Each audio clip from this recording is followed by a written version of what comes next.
पुन है। तो इस तरीके से जो बिहार है वहाँ नदियों का जाल बिछा हुआ है। इस कारण जो है ये नदियाँ इस कारण जो है नदियाँ यहाँ पे बहुत सारी मिट्टी लाती है अपने साथ, और उसके कारण जो है यहाँ पे मैदानी भाग बनता है। ठीक है। उसके बाद अगर तीसरा फिजियोग्राफी की बात की जाए तो यहाँ नीचे की तरफ जो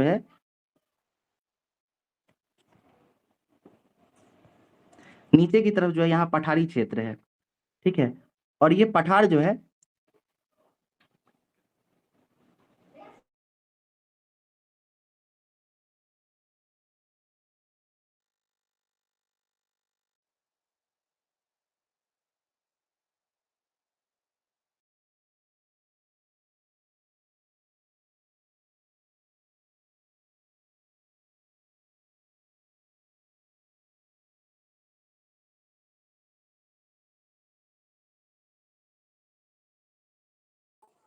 हाँ हेलो सर।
हेलो। हाँ हेलो सर। जी यस सॉरी, सर। थोड़ा नेटवर्क एरर हो गया था यहाँ, अचानक जो बारिश होने लग गई है। माफी चाहेंगे थोड़ा, है ना।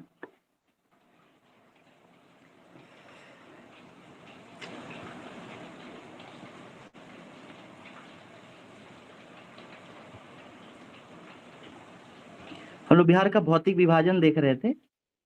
तो ऊपर जो है हम लोग ये शिवालिक का भाग देख चुके थे, इसको सोमेश्वर श्रेणी कहते हैं। यहाँ पे 3 भाग है, इसको भी डिटेल में भी देखेंगे, पहले बाकी चीजों को देखते हैं। ऊपर में पहाड़ी क्षेत्र हो गया, बीच का मैदानी भाग हो गया, और नीचे जो है ये पठारी भाग है। ये पठारी भाग जो है ये छोटा नागपुर का जो क्षेत्र है उससे इसका संबंध है। ठीक है। तो इसको आगे किस तरीके से विभाजन होता है वो बाद में देखते हैं। पहले पर्वतीय भाग को देखिए ध्यान से, तो ये 3 भागों में विभाजित है। पर्वतीय क्षेत्र जो है ये 3 भागों में है।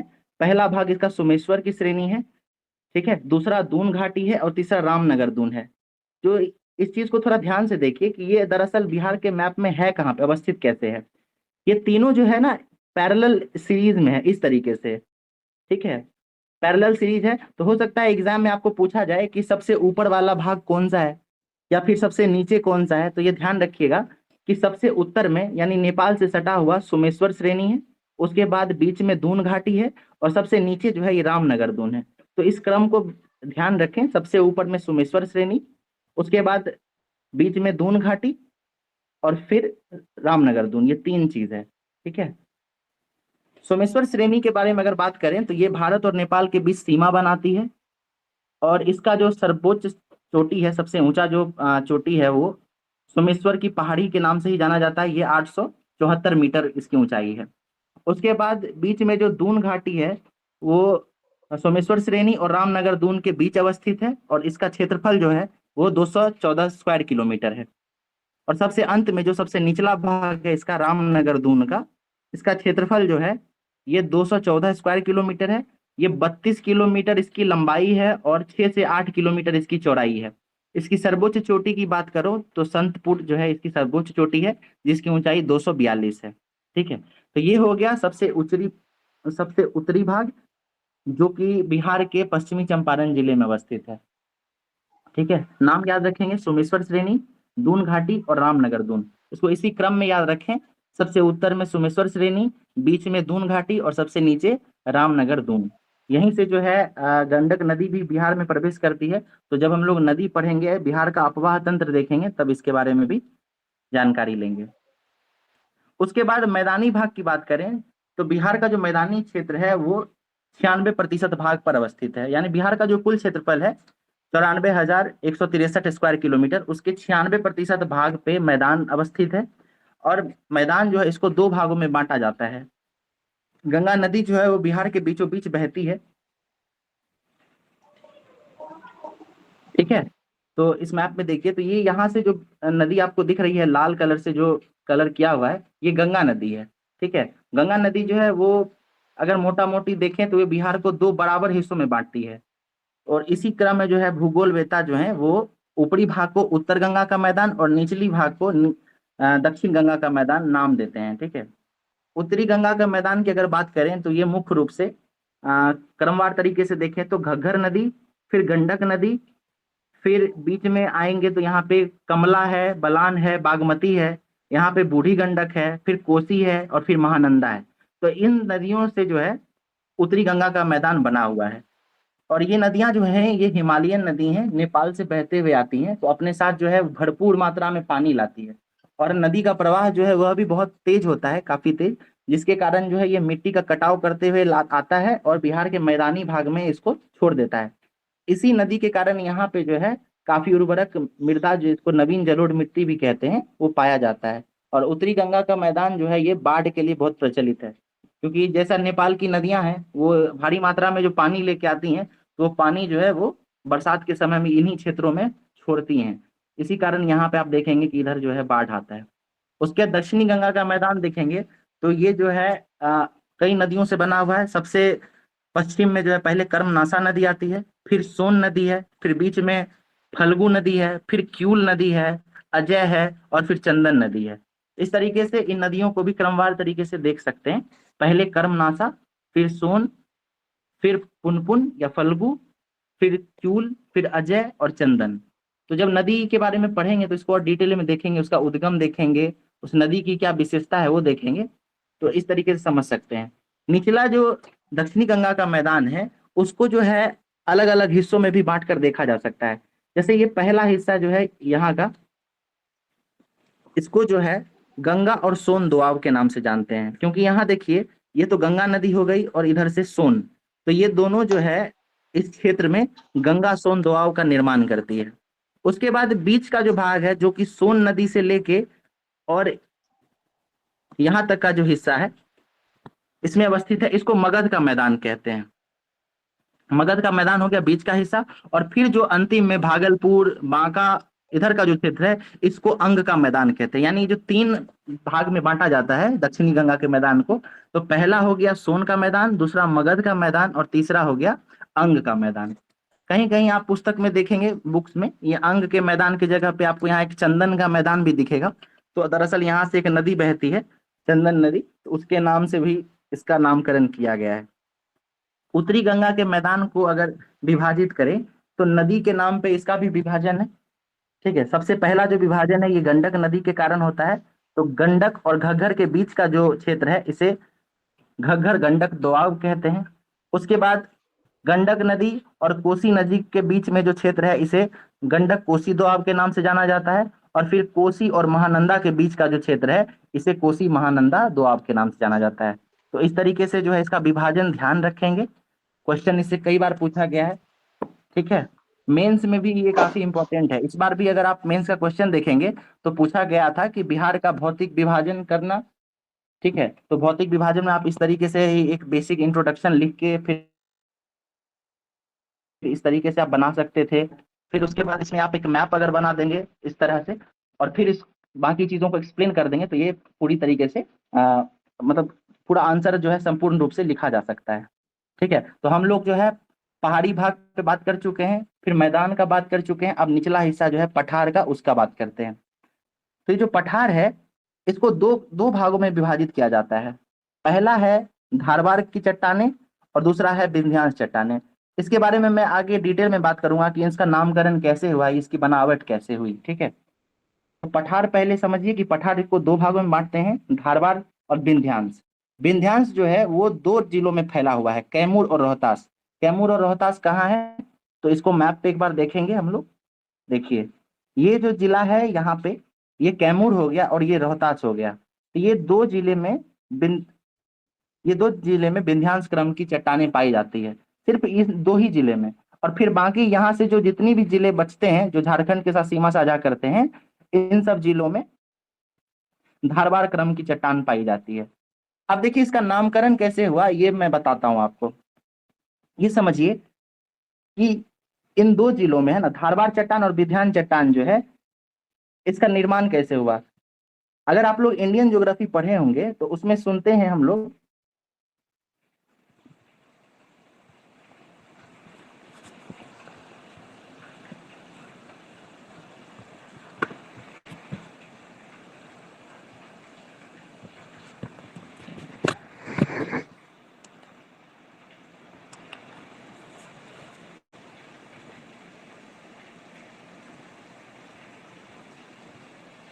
हेलो, हाँ मेरी यस आवाज सर। आ रही है क्या? Yes sir. जी जी। यहाँ पे थोड़ा सा कॉन्सेप्चुअल चीज है, मैं वो पहले समझा देता हूँ आपको।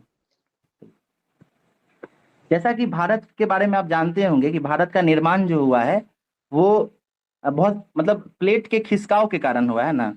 प्लेट जो है वो एक जगह से दूसरी जगह स्थानांतरित होती है, जैसा वैगनर जो है वो कहते हैं, है ना। उनका एक थ्योरी भी है कि जो प्लेट डिस्प्लेसमेंट थ्योरी है, तो उससे कहते हैं कि वो जो ऊपरी हिस्सा है प्लेट्स का, वो एक स्थान से दूसरे स्थान पर वो थोड़े समय के बाद अंतराल पर वो मूवमेंट करता रहता है।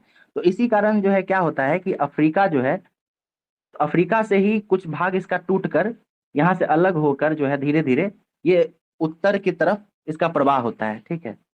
और इसी क्रम में क्या होता है कि यहाँ पे एक यूरेशियन प्लेट है, और उससे जो है ये क्षेत्र जो है धीरे धीरे टकरा जाता है, ठीक है। तो इसका मूवमेंट कुछ इस तरीके से हुआ, ऐसे। और फिर यहाँ पे आके भारत जो है इससे अटैच हो गया है, ठीक है। तो इसी क्रम में जो है भारत जो है वो यूरेशियन प्लेट की तरफ बढ़ा है। अब इस क्रम में होता क्या है कि धीरे धीरे यहाँ से जब इस क्षेत्र में बढ़ते हुए आ रहा था, यहाँ पर तो अरब की खाड़ी है या इंडियन ओशन कह सकते हैं, तो जब इधर बढ़ रहा था तो इसमें जो है कुछ लिनामेंट्स, कुछ फ्रैक्चर्स का निर्माण हुआ, ठीक है। फ्रैक्चर्स कैसे होते हैं कि जब ये बहुत सालों तक आगे बढ़ रहा था तो इसमें कुछ दरारें आ गई थी। तीन दरारें बहुत फेमस हैं, आप लोग नाम सुने होंगे। एक आरावली भूम लिनामेंट कहते हैं और एक धारवाड़ लिनामेंट कहते हैं। तीन तीन नाम है, एक है आरावली, दूसरा है धारवाड़ और एक है सिंहभूम। सिंहभूम जो है वो झारखंड का एक जिला है, धारवाड़ एक कर्नाटक का जिला है, और आरावली जो है ये आरावली पहाड़ की जो श्रेणी है उसके कारण इसका नाम पड़ा है। तो ये तीन लिनामेंट जो है ये इसी क्रम में जो है जब अफ्रीका से भारत भी अलग हुआ था, खंडित हुआ था, तो इसका निर्माण हो गया था और ये धीरे धीरे आगे बढ़ता आ रहा था। इसी कारण से जब भारत जो है, जो वर्तमान में जो भारत का निचला हिस्सा है, जब ये टकराया यूरेशियन प्लेट से, तो भारत का निर्माण इस तरीके से हो गया। ये संपूर्ण रूप से इस तरीके से जैसा अभी वर्तमान में आप देखते हैं उस तरीके से बना है। अब देखिए, समझने की बात क्या है यहाँ पे। यहाँ हम लोग दो नाम पढ़ते हैं, एक धारवाड़ चट्टान और एक पढ़ते हैं विंध्यांश चट्टान, ठीक है। तो अभी हमने जब लिनामेंट्स की बात की थी तो वहां पे एक विंध्यांश लिनामेंट की बात की थी और एक धारवाड़ की बात की थी, ठीक है।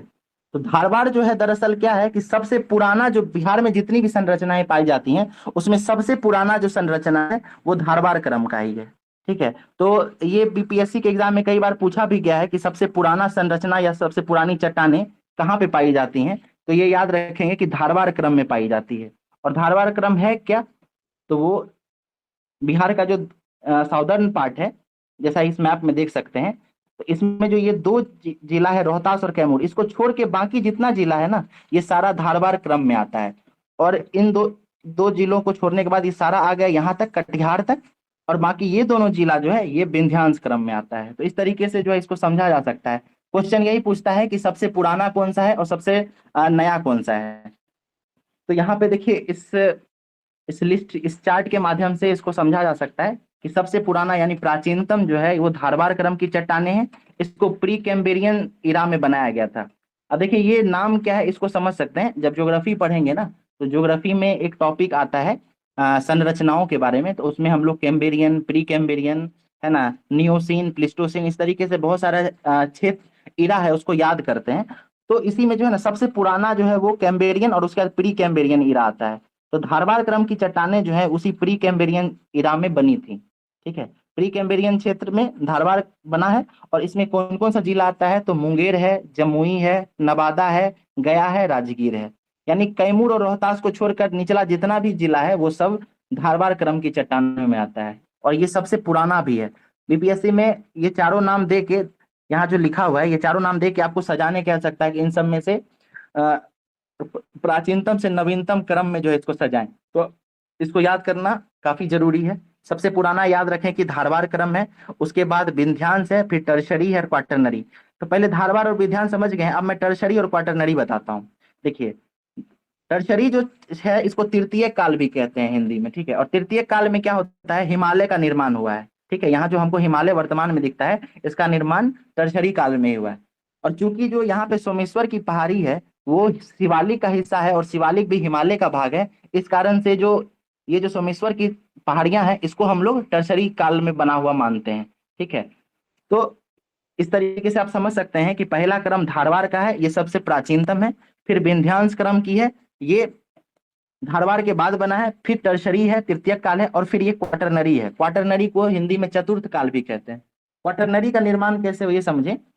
ये टर्शरी काल में जब हिमालय बन गया और बहुत सारी नदियां प्रवाहित होकर इधर बिहार की तरफ बही हैं, तो इन्हीं नदियों के कारण बहुत सारी मिट्टी लेके आती है, और ये मिट्टी को जब इस क्षेत्र में छोड़ती है तो यहाँ पे एक मैदान का निर्माण होता है। यही मैदान जो है क्वाटरनरी काल में बना है, जिसको गंगा का मैदान भी कहते हैं, यानी उत्तरी गंगा का मैदान और दक्षिणी गंगा का मैदान।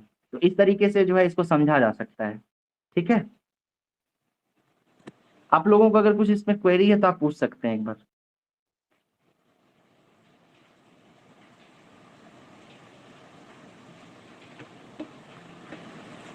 सर क्वाटरनरी के बारे में कैसे बताएं? जी, क्वाटरनरी जो हुआ ना इसको चतुर्थ काल कहते हैं। देखिए यहाँ पे जो बिहार है, बिहार का जब निर्माण हो रहा है ना तो इसमें चार प्रकार की चट्टानों का जिक्र मिलता है, या चार प्रकार की भूगर्भिक संरचनाओं का जिक्र मिलता है। ठीक है, उसमें से पहला जो है वो धारवाड़ क्रम है। ठीक है, यहाँ पे जो आता है झारखंड से लगने वाले जितने जिले हैं वो धारवाड़ क्रम में आते हैं। इसमें से आप कैमूर और रोहतास को छोड़ दें। ठीक है, फिर कैमूर और रोहतास जो है ये विंध्यांश क्रम का है। ठीक है, विंध्यांचल पहाड़ी का नाम सुने होंगे, उसी के नाम पे जो है ये विंध्यांश चट्टानें पड़ी हैं इसका नाम। फिर तीसरे यानी टर्शरी काल में हिमालय का निर्माण होता है, और यही हिमालय के निर्माण के समय में ही जो है शिवालिक बनता है। और सोमेश्वर की पहाड़ी जो है ये शिवालिक का ही भाग है, इसलिए टर्शरी काल में जो है सोमेश्वर की पहाड़ी का नाम दिया जाता है। और फिर ये जब हिमालय का निर्माण हो गया है तो यहाँ से बहुत सारी नदियां बहते हुए आती हैं भारत की तरफ, यानी बिहार की तरफ। और यही नदियां जो है धीरे धीरे अपने साथ जो मृदा लेके आती है, वही मृदाओं से यहाँ पे मैदानी भाग का निर्माण होता है। तो इसीलिए क्वाटरनरी भाग में जो है, क्वाटरनरी क्षेत्र में बिहार के मैदान का निर्माण हुआ है। तो यही चीज जो है बताने की कोशिश की गई थी। ठीक है,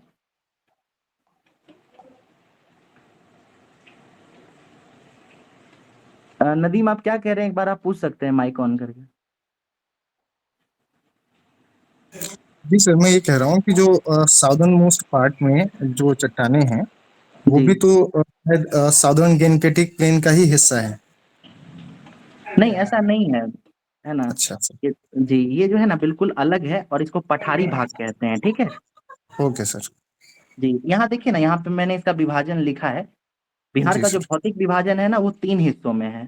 सबसे ऊपर में पर्वतीय भाग है, फिर बीच का भाग मैदानी भाग है, और सबसे नीचे का भाग जो है वो पठार का है। ठीक है, okay sir, thank you sir. Okay. और आप लोगों का कोई क्वेश्चन है तो प्लीज पूछिए ना।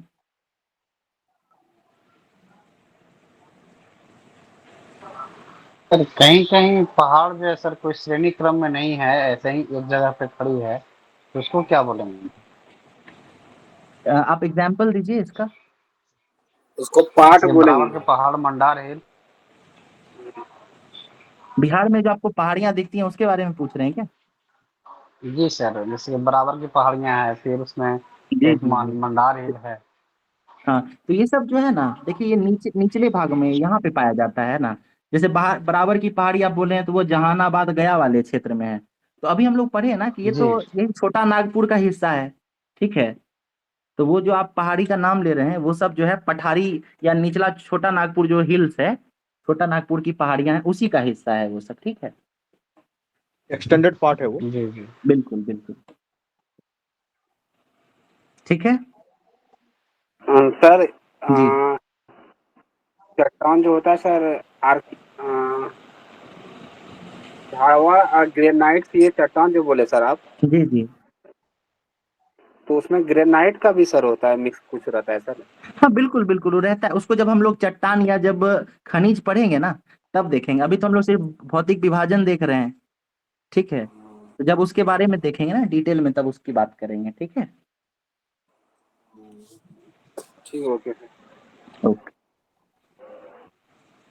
तो एक एक क्वेश्चन है, ये बताइए कि अगर आपसे पूछा जाए कि बिहार की जो भूगर्भिक संरचना है उसको क्रमवार तरीके से बताना हो, पुराना से लेके नया, ठीक है, तो वो 4 नाम क्या होगा क्रमवार तरीके से, कोई बताइए। सबसे पुराना कौन सा होगा? धारवाड़, बिंद, हिंद, और लास्ट में टर्सरी, पटना। क्वार्टरनरी। धारवाड़, विंध्याचल। ठीक है, ये बताइए कि विंध्यांश की जो चट्टानें हैं वो किन जिलों में अवस्थित है, उसका विस्तार किन कैमूर, जिलों में? रोहतास। ठीक है। और रोहतास सर। सोमेश्वर की पहाड़ी का जो क्षेत्र है वो किस जिले में अवस्थित है? पश्चिम चंपारण। पश्चिमी पश्चिम चंपारण। चंपारण। ठीक है। गंगा का जो उत्तरी मैदान है, ठीक है, उसको विभिन्न दोआबों में बांटा गया है, तो उसका विभाजन बता सकते हैं कोई? कोसी, गंडक। देखिए दो दो नदियों नदियों जरा के साथ आप, पहला जो है ना यहाँ आप जो जी सर। गौर कीजिएगा। देखिए सबसे पहला जो है क्या है, घग्गर नदी बहती है, ठीक। और उसके बाद फिर ये गंडक नदी बहती है। तो इसके बीच का जो क्षेत्र हो गया ये घग्गर और गंडक का दोआब हो गया। उसके बाद गंडक से लेकर ये कोसी नदी के बीच का जो क्षेत्र है इसे गंडक कोसी दोआब कहते हैं। और फिर यहाँ से कोसी नदी और फिर महानंदा नदी, तो इसके बीच का जो दोआब है इसे कोसी महानंदा का दोआब कहते हैं, ठीक है। उसके बाद दक्षिणी गंगा का मैदान है। इसको इसको अगर आपको विभाजित करना हो तो इसको क्रमवार तरीके से विभाजित करके बताइए। किसी को अगर याद हो तो बता सकते हैं। कितने मैदान थे सर? गंगा सोन दोआब। ठीक है, पहला गंगा सोन दोआब हो गया। उसके बाद मगध क्षेत्र, मगध का ठीक है। मैदान, और फिर चंदन का अंग मैदान। का क्षेत्र। अंग का मैदान हो गया। फिर अंग का ठीक है, उसके बाद अंग का मैदान, ठीक है। जी सर। चलिए, तो ये इसलिए जो सर है यहाँ कि का भाषा अंग होता है, भागलपुर का अंगिका भाषा होता है। बिल्कुल बिल्कुल, ठीक है। तो अभी आप गौर कीजिएगा कि ये जो चार्ट बनाया गया है ना बीपीएससी में, आप जब प्रीवियस ईयर क्वेश्चन देखेंगे तो इसी चार्ट से मतलब आपको बहुत सारा सवाल मिल जाएगा। हर दूसरे साल दूसरे जो बीपीएससी होती है ना उसमें इसको रिपीट किया ही जाता है। पिछली बार भी ये पूछा गया था, ठीक है। तो तैयार रहिएगा इसके लिए। हो सकता है आपको ये प्रकार दे दे इस धारवाड़, विंध्यांचल, टर्सरी, क्वाटरनरी, और उसके साथ आपको जिले जिले का नाम दे दे, ठीक है, और मिलान करने दे सकता है। तो इसके लिए तैयार रहिएगा, है ना। एक दो बार आप देखेंगे तो ये याद हो जाएगा, ठीक है। अगला टॉपिक है बिहार की जलवायु, ठीक है। इसको भी आज देख ही लेते हैं। बिहार की जलवायु के बारे में अगर बात करें तो बिहार जो है यहाँ पे मानसूनी जलवायु पाई जाती है, ठीक है। और चूंकि बिहार जो है वो कर्क रेखा के उत्तर में अवस्थित है तो इसलिए इस क्षेत्र को उपोष्ण कटिबंधीय भी कहते हैं, ठीक है। सब ट्रॉपिकल क्षेत्र इसको कहते हैं, ठीक है। वैसा क्षेत्र जो कर्क रेखा और जो भूमध्य रेखा है उसके बीच अवस्थित होता है तो उसको जो है कटिबंधीय क्षेत्र कहते हैं, ठीक है ना। लेकिन उसके उत्तर में यानी कर्क रेखा से ऊपर जो भी क्षेत्र है तो उसको उप उष्ण लगाते हैं, ठीक है, सब ट्रॉपिकल लगाते हैं, ठीक है। सब का मतलब ही होता है आधा, ठीक है।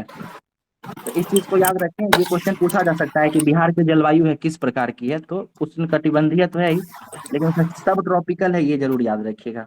उसके बाद किसी भी क्षेत्र का जो जलवायु है उसको प्रभावित करने वाले कारकों की बात करें, किस किस कारण से जो है जलवायु प्रभावित हो सकती है, तो कुछ यहाँ पे बिंदुएं बताई गई हैं। इस बार का जो बीपीएससी का जो मेंस हुआ है उसमें ये सवाल पूछा भी गया था, तो यहाँ से आप समझ सकते हैं कि इससे जो है आप बीपीएससी मेंस के भी क्वेश्चंस को डील कर सकते हैं। पहला जो कारक है वो अक्षांशीय स्थिति होती है। अक्षांशीय मतलब क्या होता है कि कोई भी क्षेत्र जो है वहां पे जो है सूर्य की रोशनी या सूर्य का जो हीट है वो किस मात्रा में पहुंच रहा है, ठीक है। तो सबसे पहला कारक तो यही हो जाता है, ठीक है। उसके बाद दूसरी है बिहार के उत्तर में जो हिमालय की उपस्थिति है, इसके कारण से भी यहाँ की जलवायु प्रभावित होती है। जैसा कि हम जानते हैं कि अगर हिमालय नहीं होता तो साइबेरिया जो कि रशिया में पड़ता है, वहां से ठंडी हवाएं आती हैं, तो वो हो सकता था कि वो हिमालय को पार करके भारत तक आ जाती है, तो भारत जो है वो भी काफी ठंडा वाला क्षेत्र होता। लेकिन चूंकि हिमालय जो है वो उन हवाओं को रोक देता है, उसके कारण जो है यहाँ पे मानसूनी जलवायु पाई जाती है। तो हिमालय की उपस्थिति जो है वो भी बिहार के जलवायु को प्रभावित करने वाला कारक है। दूसरा है बंगाल की खाड़ी। हम जानते हैं कि समुद्र से जो दूरी होती है किसी भी क्षेत्र की, वो जलवायु को प्रभावित करने में महत्वपूर्ण भूमिका निभाती है, सर ठीक है। म्यूट करवाइए ना, आवाज नहीं क्लियर आ रहा। जी जी, कौन है सारे लोग सब अपने म्यूट। अपने end से म्यूट कर रखेंगे प्लीज। ठीक है, जी सर, कंटिन्यू करें। बिल्कुल। उसका देखिए एक है उच्चा बच, ठीक है। उच्चा बच क्या होता है कि किसी भी क्षेत्र में जो अलग अलग आपको ज्योग्राफिकल कंडीशंस पाए जाते हैं, जैसे कहीं पे आपको पहाड़ मिलता है, कहीं पे पठार मिलता है, कहीं पे समतल मैदान मिलता है, ठीक है। तो इसी को उच्चा बच कहते हैं। तो जैसा हम जानते भी हैं कि जैसे जैसे हम लोग ऊंचाई पे जाते हैं ना, वैसे वैसे टेम्परेचर घटता है, ठीक है। उसके बाद जैसे जैसे समुद्र तल के करीब जाते हैं, यानी समुद्र के नजदीक जाते हैं, तो वहां पे जो है जो मौसम है वो काफी प्लीजेंट, काफी सूदनिंग होता है। हम लोग सी ब्रिज और लैंड ब्रिज भी पढ़ते हैं ज्योग्राफी में, ठीक है।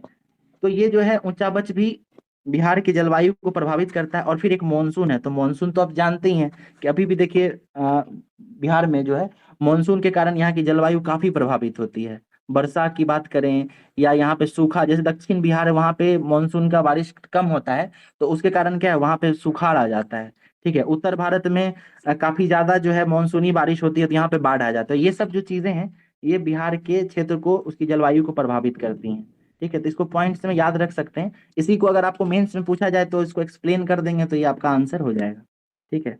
उसके बाद यहाँ से देखिए पीटी का काफी क्वेश्चन बनता है, ये पीवाईक्यू में देखेंगे तो आपको देखने के लिए मिलेगा। तो इसको याद करने की कोशिश करते हैं, ठीक है।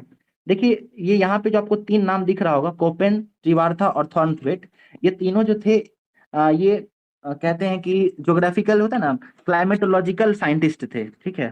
तो मौसम वैज्ञानिक जिसको कहते हैं। तो ये जो है दुनिया के जितना भी क्षेत्र है ना उसको अलग अलग कंडीशंस के हिसाब से विभाजित किए हैं, और उसका मुख्य रूप से जो है वो वर्षा और गर्मी, इस आधार पे इसका विभाजन करते हैं। तो कहीं पे भी जो है ये कोपेन या त्रिवार्था जो है ये बिहार की जलवायु को कहीं विभाजित नहीं करते हैं, लेकिन बाद के समय में जो भारतीय वैज्ञानिक मौसम वैज्ञानिक है वो बिहार के क्षेत्र का और इस जलवायु को समझने के बाद उसको कोपेन के जलवायु के वर्गीकरण से जोड़ते हुए इसका एक नामकरण करते हैं, ठीक है। तो उस नाम के आधार पे हम लोग यहाँ के जलवायु को समझ सकते हैं। तो बिहार जो है उसको दो भागों में बांट सकते हैं, उत्तरी बिहार, दक्षिणी बिहार, और फिर इस आधार पे इसका नाम दिया जाता है। इसका कारण यही है कि देखिए उत्तरी बिहार जो है ना यहाँ पे मानसूनी बारिश काफी ज्यादा होती है, और दक्षिणी बिहार में मानसूनी बारिश ना के बराबर होती है। इसी आधार पर इसका वर्गीकरण हुआ है। सबसे पहले देखिए कोपेन के द्वारा उत्तरी बिहार का जो वर्गीकरण किया गया है इसका नाम दिया गया है CWG, ठीक है। तो एक दिन जब मैं ज्योग्राफी आपको बताऊंगा ना तो इसका यहाँ पे CW AW इस सब का क्या मतलब होता है, इन सब चीजों का, इस सब के बारे में भी बात करेंगे, ठीक है। यहाँ पे बस ये जी का मतलब समझ लीजिए कि जी का मतलब होता है गैंगेटिक, ठीक है। तो भारतीय जो वैज्ञानिक है वो यहाँ पे जी लगा दिए हैं, इसका मतलब ही होता है कि गंगा के आसपास का क्षेत्र, ठीक है। तो कोपेन के अनुसार उत्तरी बिहार का जो नामकरण किया गया है वो उसको CWG के नाम से जाना जाता है, ठीक है। और दक्षिणी बिहार का नाम AW के नाम से जाना जाता है। उसके बाद त्रिवार्था के बारे में बात करें तो ये भी दक्षिणी बिहार के बारे में ना AW ही नाम देते हैं, यानी कोपेन और त्रिवार्था दोनों जो है दक्षिणी बिहार का नाम AW देते हैं, ठीक है। और जी नदीम बोलिए।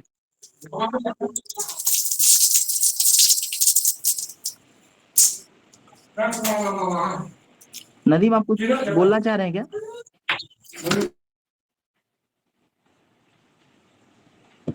ओके। तो दक्षिणी बिहार को याद करना काफी आसान है। दक्षिणी बिहार जो है ना, इसको सिंपली AW के नाम से देखा जा सकता है, ठीक है। यहाँ पे भी गौर कीजिए, थॉर्नथवेट है वो भी AW ही लिखते हैं, ठीक है। तो दक्षिणी बिहार आसानी से याद हो सकता है AW। और उत्तरी बिहार के बारे में अगर बात करें तो यहाँ पे CAW, सॉरी CAG, उसका CAW और यहाँ पे CBW, इस तरीके से इसका विभाजन किया गया है। तो कोपेन वाला तो काफी आसान है, CWG, जी से गंगेटिक याद रखेंगे और याद रखेंगे कि जी जिसमें लगा हुआ है वो उत्तरी गंगा का मैदान है, ठीक है। उसका त्रिवार्था का देखिए तो इसमें CAW लगा दिए, यानी काव जो होता है ना, CAW काव, इससे भी याद रख सकते हैं। उत्तरी गंगा के मैदान को त्रिवार्था ने CAW के नाम से विभाजित किया है। उसके बाद थॉर्नथवेट की बात करें तो ये CBW के नाम से करते हैं। तो इसको है ना याद करने की कोशिश करें, ये BPSC में PYQ में पूछा हुआ है, ठीक है। तो हो सकता है कि अभी आने वाली जो परीक्षाएं हैं उसमें भी ये पूछा जा सकता है, ठीक है। उसके बाद बिहार के ऋतुओं की बात करें, यहाँ पे मौसम की बात करें तो मुख्य रूप से यहाँ की का जो मौसम है उसको 3 भागों में बांटा जा सकता है, ठीक है। पहला है ग्रीष्म, दूसरा है वर्षा और तीसरा है शीत। ये सब काफी इजी है, इन चीजों पे ज्यादा टाइम देना नहीं है ना। अगर गर्मी की बात करें, ग्रीष्म ऋतु होती है ये मार्च से शुरू होके जून तक चलता है, और इसमें लू चलती है। लू क्या होती है? वैसी गर्म हवाएं, ठीक है, जो निचले सतह पे चलता रहता है, ठीक है, तो उसको लू कहते हैं। ग्रीष्म ऋतु की ये खासियत है यहाँ पे लू। उसके बाद सबसे गर्म जिले की बात करें बिहार का तो ये गया है, ठीक है। उसके बाद शीत की बात करें, ठंड की, तो ये अक्टूबर से शुरू होके और फरवरी तक चलती है, और इसमें भी सबसे ठंडा जिला जो है वो गया ही है। उसके बाद वर्षा की बात करें, ठीक है, तो वर्षा जो है ये जून से लेकर अक्टूबर तक होती है, यानी ये जो मानसून वर्षा की, वही जो है हमारे यहाँ वर्षा ऋतु का भी समय होता है। बिहार के एवरेज रेनफॉल की बात करें तो इसको 112 सेंटीमीटर कहा गया है। इस बार जब हम लोग इकोनॉमिक सर्वे देखेंगे तो फिर चेक करेंगे कि इसका कोई डाटा चेंज हुआ है कि नहीं, लेकिन अभी मैंने चेक किया था तो ये अभी भी 112 सेंटीमीटर ही है, ठीक। उसके बाद अगर बात की जाए कि सर्वाधिक वर्षा किस जिले में होती है तो ये किशनगंज याद रखेंगे। किशनगंज की अवस्थिति कहाँ है? तो किशनगंज जो है वो नेपाल और पश्चिम बंगाल से सीमा साझा करती है, ठीक है। अगर आप मैप की अगर बात करेंगे इस तरीके से, तो यहाँ का जो क्षेत्र है ना, यही किशनगंज का इलाका है, ठीक है। तो यहाँ पे सबसे ज्यादा बारिश होती है। यहाँ पे सबसे ज्यादा बारिश होने का कारण क्या है कि जो मॉनसून है वो मेघालय और असम से होते हुए इस तरीके से मुड़ते हुए बिहार की तरफ आता है, और जैसे जैसे ये बिहार की तरफ बढ़ता है तो सबसे पहला जिला जो है किशनगंज ही मिलता है। इसी कारण यहाँ पे सर्वाधिक वर्षा होती है मॉनसून के कारण। तो आपसे पूछा जा सकता है कि सबसे ज्यादा बारिश होने वाला जिला कौन सा है, तो ये किशनगंज है, ठीक है। कहीं कहीं आपको बुक में जो है यहाँ पश्चिम चंपारण भी देखने के लिए मिलेगा, लेकिन मैंने चेक किया था तो अभी भी ये किशनगंज ही है, ठीक है। उसके बाद सबसे कम वर्षा की बात करें तो ये जहानाबाद में होती है। जहानाबाद जो है वो इस क्षेत्र में पाया जाता है, गया के बगल में, ठीक है। तो इस तरीके से जो है बिहार की जलवायु को समझा जा सकता है। सबसे इंपॉर्टेंट इसमें ये फैक्ट है, इस फैक्ट को याद रखें। उत्तरी गंगा के मैदान को CWG, CAW और CBW के नाम से याद कर सकते हैं। और दक्षिणी मैदान जो है इसको याद करना काफी आसान है। तीनों जो है इसमें AW, AW और AW के नाम से ही रखते हैं, ठीक है। यहाँ देख सकते हैं, यहाँ भी AW है, यहाँ भी AW है और यहाँ भी AW है, ठीक है। उसके बाद कृषि जलवायु क्षेत्र की बात करें, ठीक है, तो बिहार बिहार जो है वहां पे क्या होता है कि उत्तरी गंगा का मैदान और दक्षिणी गंगा का मैदान, यहाँ पे काफी विविधता पाई जाती है। इस कारण से क्या होता है कि यहाँ पे कृषि में भी काफी भिन्नताएं मिलती है ना, अलग क्षेत्र में अलग प्रकार की कृषि पाई जाती है। तो बिहार या भारत के जो वैज्ञानिक थे इसी आधार पे कृषि की विशेषताओं के आधार पे बिहार का कृषि जलवायु के क्षेत्र में भी वर्गीकरण करते हैं, ठीक है। और इस वर्गीकरण का आधार क्या है? तो कृषि की दशा और फसल का वर्गीकरण। इस आधार पे बिहार को 3 भागों में बांटा जाता है। ये याद रखें, कई बार ये कंफ्यूजन होता है कि बिहार में कितनी कृषि जलवायु क्षेत्र है, तो याद रखेंगे कि ये 3 कृषि जलवायु क्षेत्र है, ठीक है। और उसके बाद 3 कृषि जलवायु क्षेत्र का नामकरण कैसे किया गया है? तो पहला का नाम जोन 1 दिया गया है, दूसरे का नाम जोन 2 और तीसरे का नाम जोन 3, ठीक है। और तीसरा जो जोन है उसको 2 भागों में बांटा गया है, जोन 1 और जोन बी में, मतलब ए और बी में। देखिए इसको इस तरीके से समझिए कि जोन 1 और जोन 2 जो है उत्तर बिहार का क्षेत्र है, ठीक है। यहाँ से जो आप ऊपर का जो क्षेत्र यही वाला देख रहे होंगे, ये जोन 1 और जोन 2 में आता है, ठीक है। ये जो ब्लू कलर से दर्शाया गया है ये जोन 1 है, और ये ग्रे कलर वाला जोन 2 है। और नीचे का जो भाग है ना, ये पूरा इसको जोन 3 के नाम से जानते हैं। तो पहले ऊपर वाला देखते हैं, जोन 1 और जोन 2।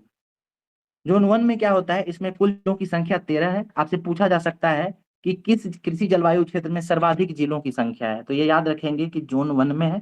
ठीक है, इसमें कुल 13 जिले हैं।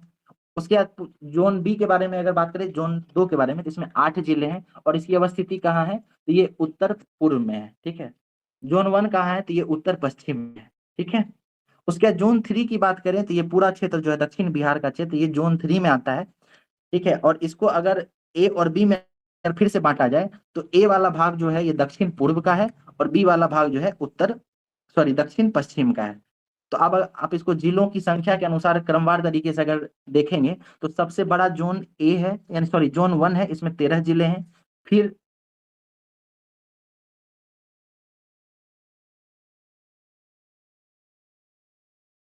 जोन 3 बी है, इसमें 11 जिले। फिर जोन 2 है, उसमें 8 जिले हैं और फिर जोन 3 ए है, इसमें 6 जिले हैं। ठीक है, तो अगर आप मैप देखेंगे 2-3 बार देखेंगे तो आपको आइडिया लग जाएगा कि कौन सा जिला इस जोन में है, नहीं तो फिर इस चार्ट को आपको याद करना पड़ेगा। ठीक है, पूछा चुका है इस जोन में कौन कौन जिला में है, आपको जोन का नाम दे देगा और बोल देगा कि इसमें से कौन सा जिला जो है इस जोन में नहीं आता है, छाटने कहा जाए तो इसके लिए तैयार रहेंगे। इस प्रकार से प्रश्न बनाए जा सकते हैं। सबसे पहले याद रखें कि सबसे बड़ा जोन कौन सा है, तो 1 है। इसकी अवस्थिति कहाँ है, तो उत्तर पश्चिम में है। ठीक है, फिर सबसे छोटा कौन सा है, तो जोन 3, इसकी अवस्थिति कहाँ है,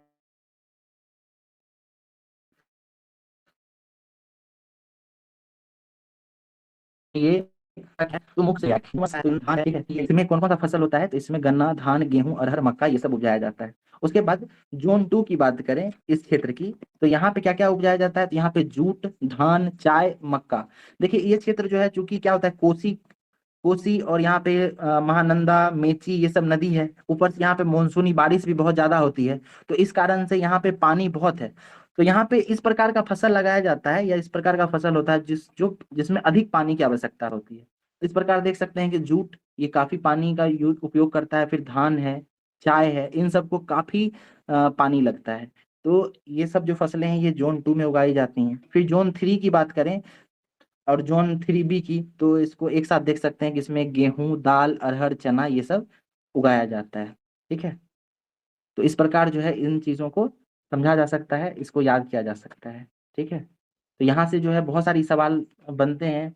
आप PYQ में देखेंगे तो आपको दिखेगा कि इससे कि जलवायु से, इसका जो भूगर्भिक संरचना है उससे काफी सवाल पूछा जाता है। ठीक है, तो आज का टॉपिक जो है यहीं पे खत्म करते हैं। अगला जो है बिहार का अफवाह तंत्र, इसको हम लोग कल देखेंगे, इसको डिटेल में देखेंगे।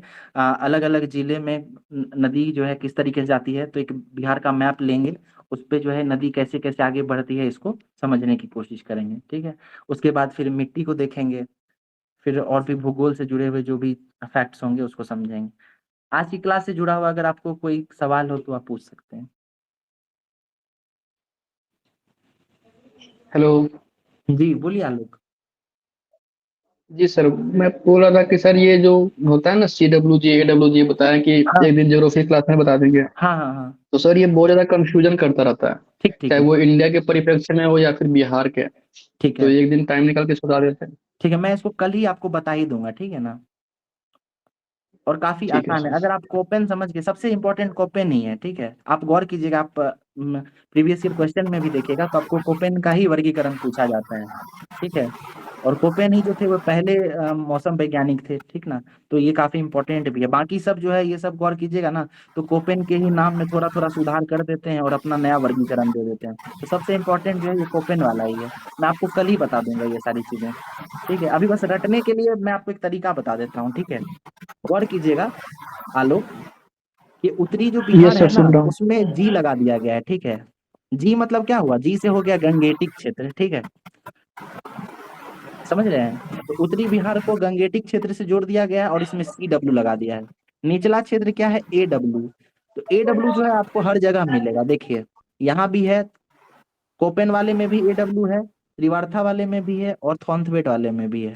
ठीक है, तो ये AW याद करना तो काफी आसान है।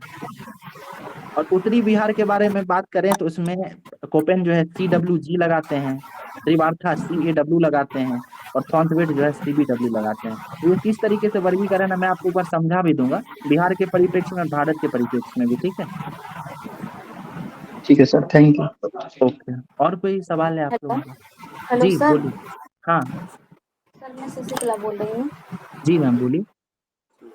सर जो आपने अभी जो बताया कि ये जो जोन जो फर्स्ट सेकंड थर्ड जोन जो है जी इसमें जो हाँ इसमें जो जोन की संख्या जो मतलब कि जिले किस जोन में सबसे ज्यादा जिले हैं, जी तो थर्ड जोन में ही सबसे ज्यादा जिले हो गए ना सर?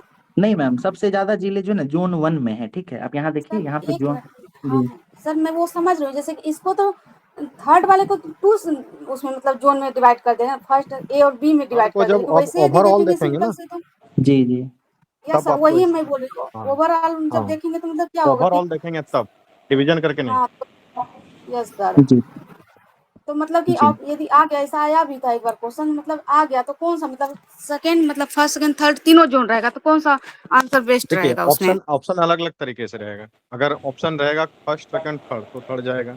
अगर ऑप्शन में थर्ड बी या ए कुछ दे दिया, उसके बाद फर्स्ट सेकंड दिया, तो फिर जो है कि जॉन 1 क्योंकि जाएगा। सर एक वन टाइम ऐसा क्वेश्चन आया था, शायद मैंने प्रीवियस ईयर्स में ऐसा देखा है कि ये वाला क्वेश्चन आया था एक बार।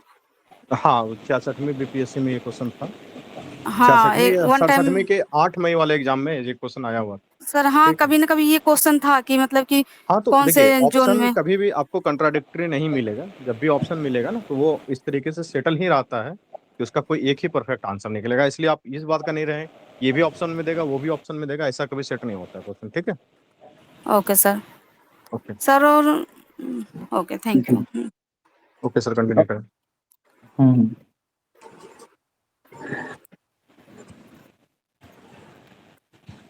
तो एक बार जो है सर इसको कल वाली क्लास थी ना, उसके बारे में कुछ क्वेश्चन कर लेते हैं, ताकि करते हैं ना, मैं आप लोगों का नाम ले लेता हूँ, ठीक है।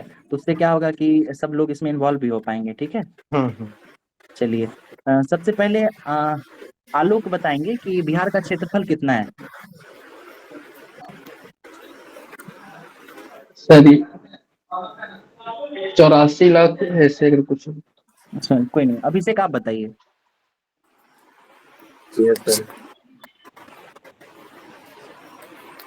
सर एग्जैक्ट तो पता नहीं सर, कोई एग्जैक्ट। नहीं, शशिकला जी आपको याद है क्या? यस सर 84,163 वर्ग किलोमीटर। 84 नहीं मैम, वो 94 नहीं होगा। नहीं नहीं, हाँ 94 94,000 9, हाँ यस सर 94, 94 हम ठीक है 163 ठीक है। वर्ग किलोमीटर ऐसे। ओके ये बताइए कि नेपाल से कितने जिले लगते हैं बिहार सर के? 8 जिले लगते हैं। 8 जिले सर। गलत गलत हो रहा है ना, ध्यान से 7 है ना सुनिए ना। Sir? 7। Sir 7 yes sir 7 sir, 8 जिले 7 झारखंड, जिले झारखंड लगते से। हैं इसमें। ठीक है, आप सर सात जिले कौन कौन से हैं वो बता सकते हैं क्या, serial wise? Yes sir yes yes sir. Sir मैं बताइए बता सकती हूँ बताइए। सर।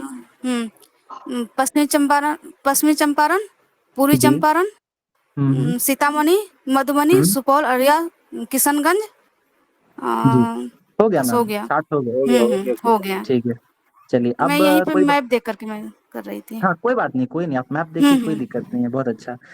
चलिए हाँ अब कोई बताइए कि बंगाल से लगने वाले जिले कितने हैं और कौन कौन से हैं? 3 जिले 3 हैं जिले सर। हैं। 3 जिले जी सर। किशनगंज, पूर्णिया, किशनगंज, पूर्णिया, कटिहार। कटिहार, ठीक है। अच्छा ये बताइए कौन सा जिला है जिसकी सीमा जो है वो उत्तर प्रदेश और झारखंड दोनों से सकती है, दोनों से लगती है?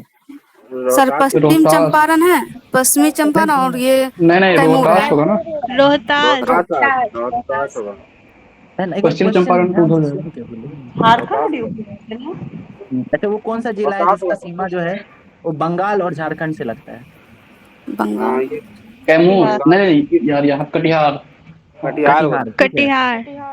बिल्कुल कटिहार है, बिल्कुल, है ना, देखिए बंगाल यहाँ और पे झारखंड। मैप है, मैप को ध्यान में देंगे, ठीक है।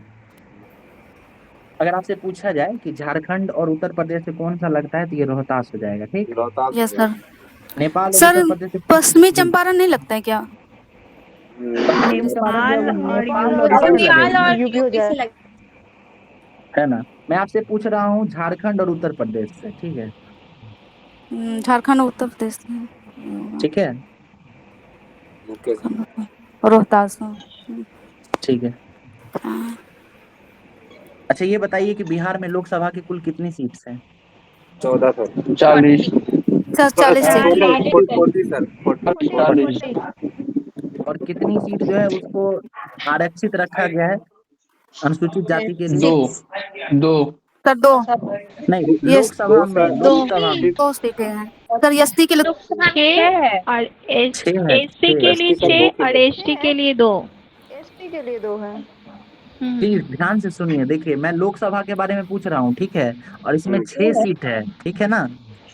और जब मैं विधानसभा के बारे में बोलूंगा तो उसमें 38 सीट है लोक अनुसूचित जाति के लिए और 2 सीट है अनुसूचित जनजाति के लिए। इसको कंफ्यूज मत कीजिए, दोनों मिक्स मत कीजिए, है ना, ध्यान से, ठीक है। सर। कल जी बोलिए। सर मैं क्लास फर्स्ट टाइम है आज मेरा। सर मुझे एक जी यहाँ पे कंफ्यूजन है सर। हाँ, लोकसभा बोलिए। में मतलब कि 40 सीटें हैं तो जी एससी के लिए 6 मतलब कि रिजर्व है। जी जी शेड्यूल कास्ट जो होता है ना, उसके लिए 6 सीट जो है उसको रिजर्व करके रखा गया, वहां से इसी कास्ट लोकसभा के के लोग। लिए। जी लोकसभा के लिए उसका नाम देखिए कौन कौन सा है। पहला गोपालगंज, हाजीपुर, जमुई, समस्तीपुर, गया और सासाराम, ये 6 जगह जो है लोकसभा में, वहां पे अनुसूचित जाति के ही कैंडिडेट खड़े होते हैं, ठीक है। Yes sir. और अनरिजर्व यदि इसको मतलब उसको हटा दे फिर अनरिजर्व में कर दें लोकसभा में तो फिर उसमें 6 माइनस कर देंगे। हाँ हाँ बिल्कुल नहीं बिल्कुल, तो अनरिजर्व पूछा जाए तो आप माइनस कर सकते, ठीक है। उसका देखिए हम्म। विधानसभा की बात करेंगे ना, तो विधानसभा में 38 सीट जो है ना वो शेड्यूल कास्ट के लिए रिजर्व की गई है, ठीक है। हाँ और 2 सीट जो है ना वो शेड्यूल ट्राइब्स के लिए रिजर्व की गई है। तो ये 2 सीट कौन कौन सी है? कटोरिया और मनिहारी है, ठीक है। Okay sir. ओके। हो गया। अच्छा, बिहार में नगर निगम की संख्या कितनी है अभी वर्तमान में? 19 वर्तमान में 19 है, 8 ठीक है है। शायद। 19 नगर निगम। 19 है, 19 8 19 नगर निगम। बिल्कुल। ब्लॉक की संख्या कितनी है बिहार में? 34 534। 534 सर प्रखंड 5। ठीक है। अच्छा ये बताइए कि सबसे बड़ा जो है प्रमंडल कौन सा है? मतलब कौन कौन सा प्रमंडल ऐसा है जिसमें तिरहुत। 6 जिले हैं? 3 है। 3 है। पटना मुंगेर। तिरहुत है, मुंगेर है, पटना है। ठीक है। और सबसे छोटा प्रमंडल कौन सा है? भागलपुर। भागलपुर। मगध प्रमंडल का मुख्यालय कहाँ है? गया सर नहीं मगध। हाँ ठीक है, मगध का गया ही है। ठीक है। सारण का बताइए। छपरा। सारण कचरा। छपरा। ठीक है। तिरहुत का मुजफ्फरपुर। और कोसी का? सहरसा। सहरसा। ठीक है, सहरसा। अच्छा ये बताइए कि बिहार की लंबाई और चौड़ाई बताइए कितनी है? 305 लंबाई 483,345। ठीक है। अच्छा आप लोग में से किसी को अक्षांश और देशांश तो उसका एग्जैक्ट नहीं, मतलब आसपास का भी अगर पता हो तो बताइए। कोई एक आदमी बताइए ना। शशिकला जी आप बताइए, है ना, अक्षांशीय और देशांतीय विस्तार बिहार की। Yes sir. जी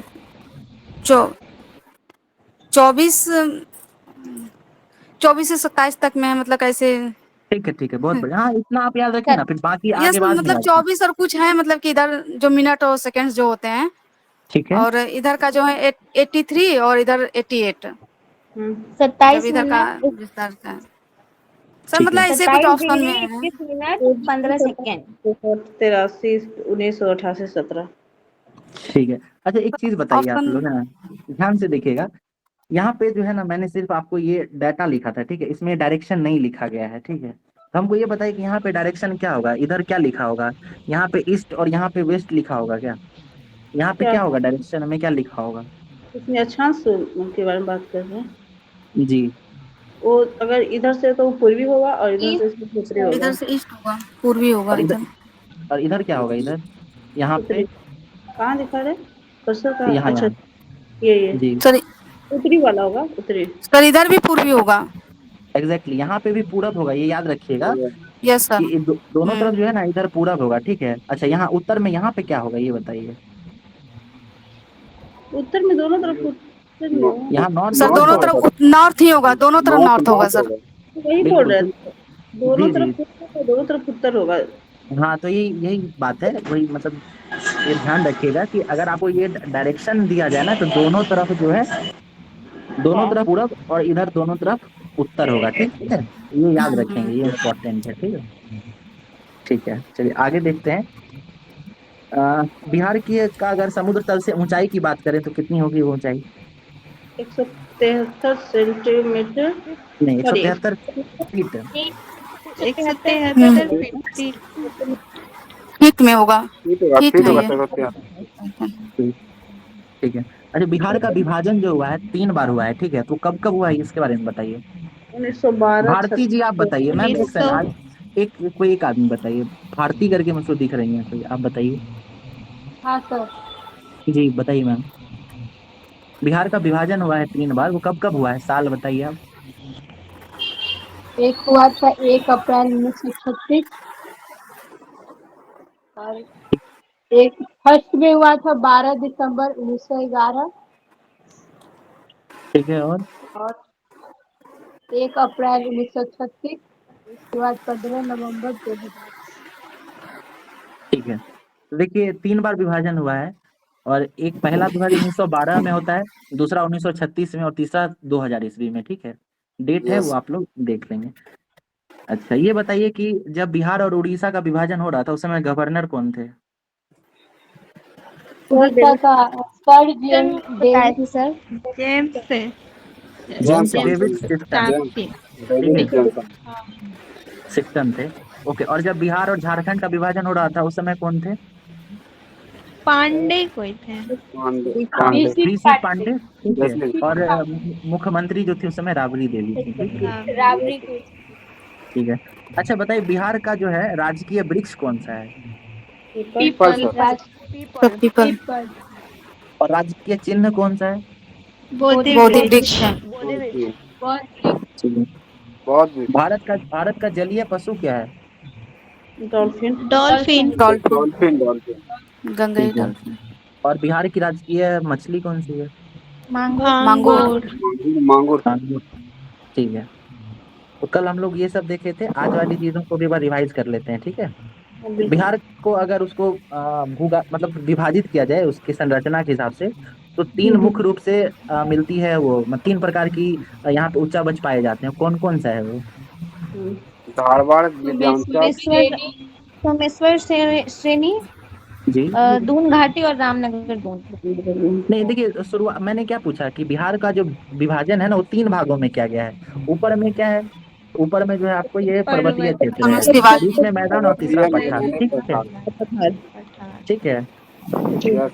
ओके, अच्छा ये बताइए जो पर्वतीय भाग है उसको 3 भागों में बांटा गया, वो 3 भाग कौन कौन सा है? सोमेश्वर, सोमेश्वर, रामदून, दून घाटी। सोमेश्वर, दून और रामनगर। देखिए अच्छा यहाँ पे जो आप याद कर रहे हैं ना पहाड़ियों को, तो ये याद रखिए कि सबसे उत्तर में सोमेश्वर की श्रेणी है, हाँ बीच फिर में राम। दून घाटी है, और सबसे नीचे रामनगर दून है। हो सकता है कि इस बार आपको जो है उत्तर से दक्षिण, दक्षिण से उत्तर लगाने दे दिया जाए, है ना। तो याद करें ना, तो इन चीजों का ध्यान रखें कि सबसे ऊपर सोमेश्वर श्रेणी, बीच में दून घाटी, और सबसे नीचे रामनगर दून, ठीक है। ठीक है, तो चलिए अब हम लोग बात करते हैं, ये जो गंगा का मैदान है बीच वाला भाग, उसका जो उत्तरी गंगा का मैदान है उसको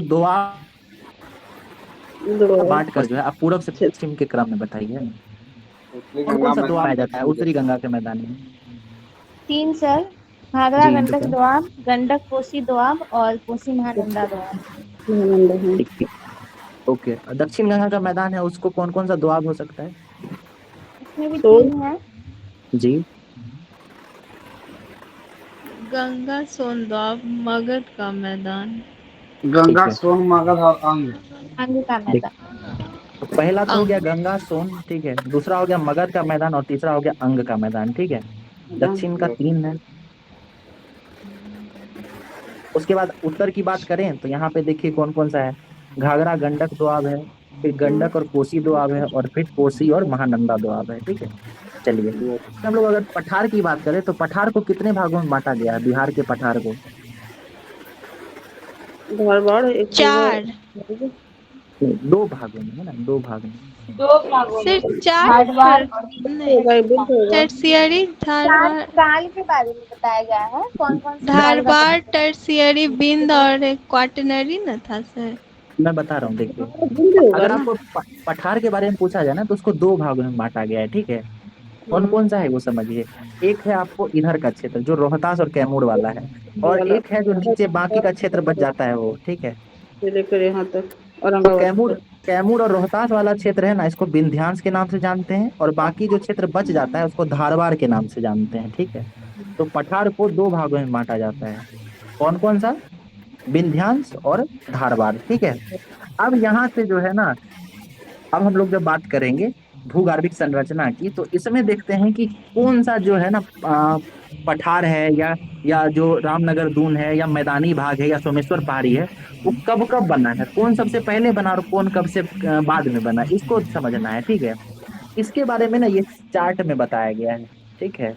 इस चार्ट जो बनाया गया है उसमें यही बताया गया है। ये बहुत ज्यादा पूछा जाता है सवाल, इसको समझिए। एक बार फिर से रिवाइज करा देता हूँ मैं, ठीक है। सबसे पहले जो है ना ये धारवाड़ की चट्टानें बनी है, ठीक है। सबसे पुराना कौन सा है? धारवाड़ क्रम का चट्टान है, ठीक है। उसके बाद ये विंध्यांश क्रम की चट्टानें बनी है, इसको एक लिख लीजिए, यहाँ दो। फिर ये जो है सोमेश्वर की पहाड़ी, ये तीसरे क्रम में है, और फिर चौथे क्रम में ये मैदानी भाग है, ठीक है। तो पहला और दूसरा जो है ना ये इंपॉर्टेंट है, याद रखिए। धारवाड़ क्रम सबसे पहले है। धारवाड़ क्रम में बहुत सारे जिले हैं, ठीक है। झारखंड के साथ सीमा साझा करने वाले जितने जिले हैं वो सब इसमें लगते हैं, जिसमें बस कैमूर और रोहतास को छोड़ दीजिए, ठीक। और कैमूर और रोहतास जो है इसमें कौन सा आता है? तो इसमें विंध्यांश क्रम की चट्टानें आती हैं। टरसरी काल में जो है हिमालय का निर्माण हुआ है, तो इसीलिए जो सोमेश्वर है वो टरसरी काल में आता है। और देखिए हिमालय के निर्माण के बाद ही तो सारी नदियां बनी है ना, हिमालय से ही तो सारी नदियां आ रही हैं। तो इन नदियों के कारण जो है बिहार का मैदान बना है, इसीलिए ये मैदान जो है ना सबसे नई संरचना है, सबसे बाद में बना है, ठीक है। तो इसको जो है ना क्वाटरनरी कहते हैं, ठीक है। अब हमको लगता है आप लोगों को थोड़ा समझ में आया होगा, ठीक है। तो अब बताइए कि सबसे पुराना जो है वो कौन सा है? धारवाड़ धारवाड़ है सर। बिल्कुल सबसे पुराना धारवाड़ है। धारवाड़ धारवाड़ में कौन कौन से जिले आते हैं तो ये याद रखेंगे आप लोग, ठीक है। गया है, मुंगेर है, जमुई है, नवादा है, मतलब जितने भी जिले हैं जो नवादा। झारखंड से सटते हैं ना सब हैं, ठीक है। विंध्यांश क्रम की चट्टानों की बात करें तो राजगीर सर कौन सकता है जाते? नहीं, देखिए अगर सर लगता नहीं है ना, लेकिन फिर भी वहाँ पे पठार जो है लग रहा है। सर मुंगेर भी तो धारवाड़ में आते हैं ना। बिल्कुल आता है ना। ये समझिए मैं क्या कह रहा हूँ। रोहतास और कैमूर को छोड़ दीजिए, तो बाकी जहाँ कहीं भी पठारी संरचनाएं पाई जाती है ना, वो सब जो है आपको धारवाड़ क्रम में आता है, ठीक है। इसके लिए जरूरी नहीं है कि वो झारखंड से सटता ही हो, ठीक है। जो नहीं भी सटता है, ठीक है, वो सब भी आपको इसमें आएगा, धारवाड़ में आएगा, ठीक है। चाहे वो मुंगेर हो, नालंदा वगैरह भी इसी में आ जाता है। बिल्कुल बिल्कुल, नालंदा हो गया या राजगीर हो गया, ये सब आपको इसी में मिलेगा, ठीक। टर्शरी काल में बस एक ही है, सोमेश्वर की पहाड़ी, ठीक है ना। नालंदा कहाँ से आ जाएगा सर? नवादा न टच करता है। बिल्कुल नालंदा भी आ नवादा है, नवादा। अगर नालंदा में भी देख के कुछ क्षेत्र में अगर वहां पे भी नालंदा औरंगाबाद। जी, अगर वहां पे भी कुछ पाया जाता है ना इस प्रकार की संरचना, तो वो सब भी आपको धारवाड़ क्रम की ही चट्टानें कहलाएंगी, ठीक है। Yes sir. ठीक है, तो सबसे प्राचीन कौन सा हो गया? धारवाड़, ठीक है। धारवाड़ के बाद कौन सा है? तो फिर विंध्यांश है, फिर टर्शरी है, और फिर क्वाटरनरी है, ठीक है। ओके, जलवायु की बात करें तो तीन नाम याद रखेंगे, कोपेन, त्रिवार्था और थॉर्नवेट, ठीक है। तीनों ने जो दक्षिणी बिहार का मैदान है ना उसका नाम सेम दिया है, तीनों ने क्या नाम दिया है? AW, ठीक है, AW। तीनों जो है ना दक्षिणी जो बिहार है उसको AW के नाम से ही जानता है। यहाँ देखिए, यहाँ पे भी आपको AW दिखेगा, यहाँ भी AW दिखेगा, और यहाँ भी AW दिखेगा। सी सर अलग यहाँ से पहले नहीं तो है सी लिखा हुआ है मैम, लेकिन बट यहाँ तो AW तो है ही ना, ये याद रखिए, आपको AW। कहीं और AW नहीं दिखेगा, ठीक है, ठीक है। उसके बाद यहाँ पे गौर कीजिए कि थॉर्नवेट का यहाँ दक्षिणी बिहार और त्रिवार्था का उत्तरी बिहार, ये दोनों का नाम सेम है, इसमें भी CAW दिखता है, इसमें भी CAW दिखता है, ठीक है।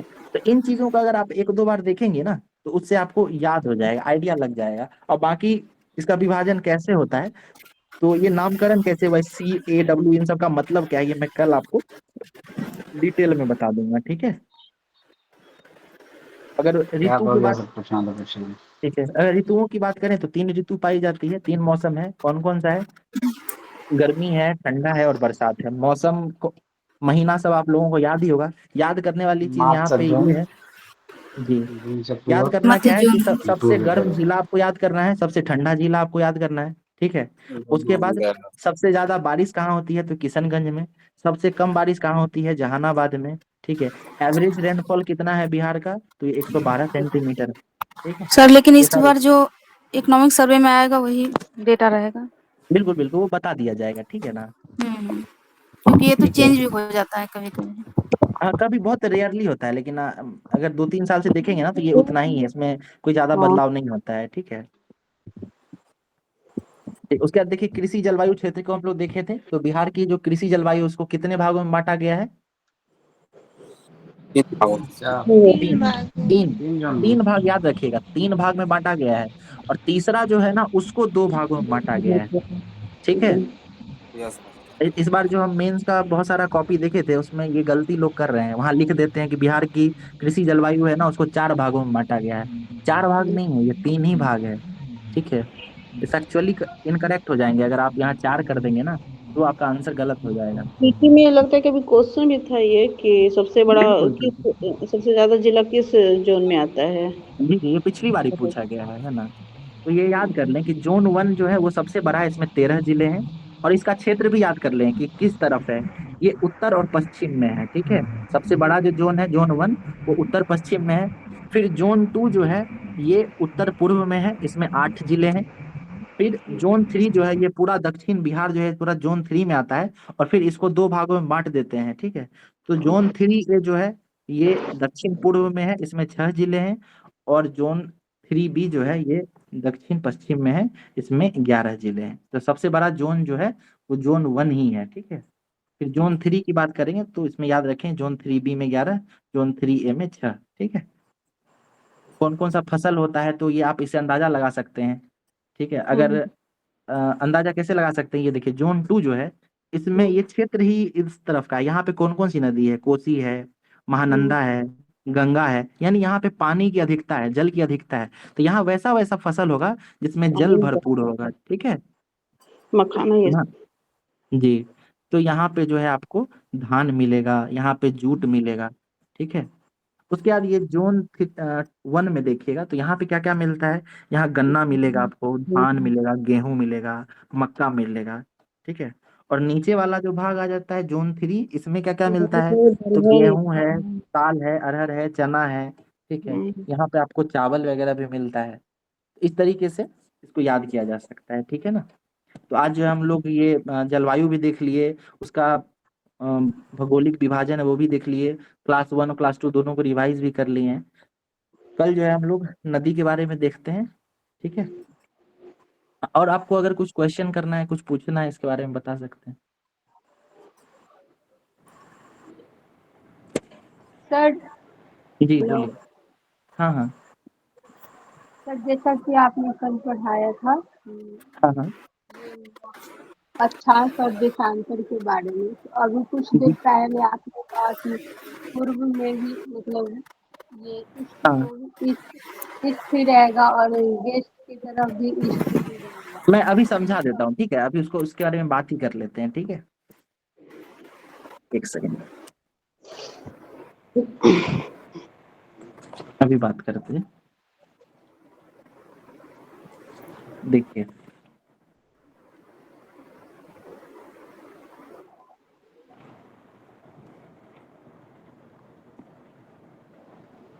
ठीक है, ये एक ग्लोब बनाने की कोशिश कर रहे हैं। ठीक है ना। अब देखिए इसमें होता क्या है, यहाँ से आप जानते होंगे कि जो पृथ्वी है उसको वैज्ञानिकों ने पहले 2 भागों में बांटा। इक्वेटर के बीच में आ गया, इसको 0 डिग्री नाम दे दिया। ठीक है, और 0 डिग्री, सॉरी, ठीक है, ऊपर वाले भाग को नॉर्थ कह दिया, नीचे वाले भाग को साउथ कह दिया। इतना समझने में कोई दिक्कत नहीं है। ठीक है, ऊपर में यानी इक्वेटर के ऊपर जो कुछ भी पाया जाएगा ना उस सब जो है नॉर्थ कहलाएगा। सब में एन लिखेगा, सब जितना भी डायरेक्शन होगा सब क्या होगा? नॉर्थ ही होगा। ठीक है, उसके बाद देखिए दूसरा विभाजन क्या होता है। एक होता है इधर ईस्ट और इधर होता है वेस्ट। ठीक है, इसको भी बीच से अगर डिवाइड कर लें इस तरीके से, ठीक है, तो ये बीचों बीच यहाँ से इस तरफ जो भी चीज होगा वो ईस्ट में होगा, और इस तरफ जो भी चीज होगा ये वेस्ट में होगा। ठीक है, अब हम बात करते हैं कि हमारा भारत कहाँ पे है। इस पूरे दुनिया जो ग्लोब बना है इसमें भारत कहाँ है। तो भारत जो है ना वो इस तरफ पाया जाता है। ठीक है, यहाँ पे इस तरीके से। तो अगर आपको भारत पूछा जाए तो किस हिस्से में पाया जाता है, तो वो यही हिस्सा है ना। अगर बाकी मिटा भी दें, अगर इसको मिटा भी दें, तो भारत तो यहीं पाया जा रहा है, नॉर्थ और ईस्ट के बीच में। ठीक है, आलू का थोड़ा म्यूट कर लीजिएगा। ठीक है, तो भारत जो है वो नॉर्थ और ईस्ट इसको क्या कहते हैं, एक क्वार्टर में पाया जाता है। और भारत में ही तो यहाँ अपना बिहार भी है ना। बिहार जो है वो भारत में इस क्षेत्र में यहाँ पे बिहार पाया जाता है। तो इस कारण से बिहार जब हम लोग बनाते हैं ऐसा, अगर हम लोग बिहार का एक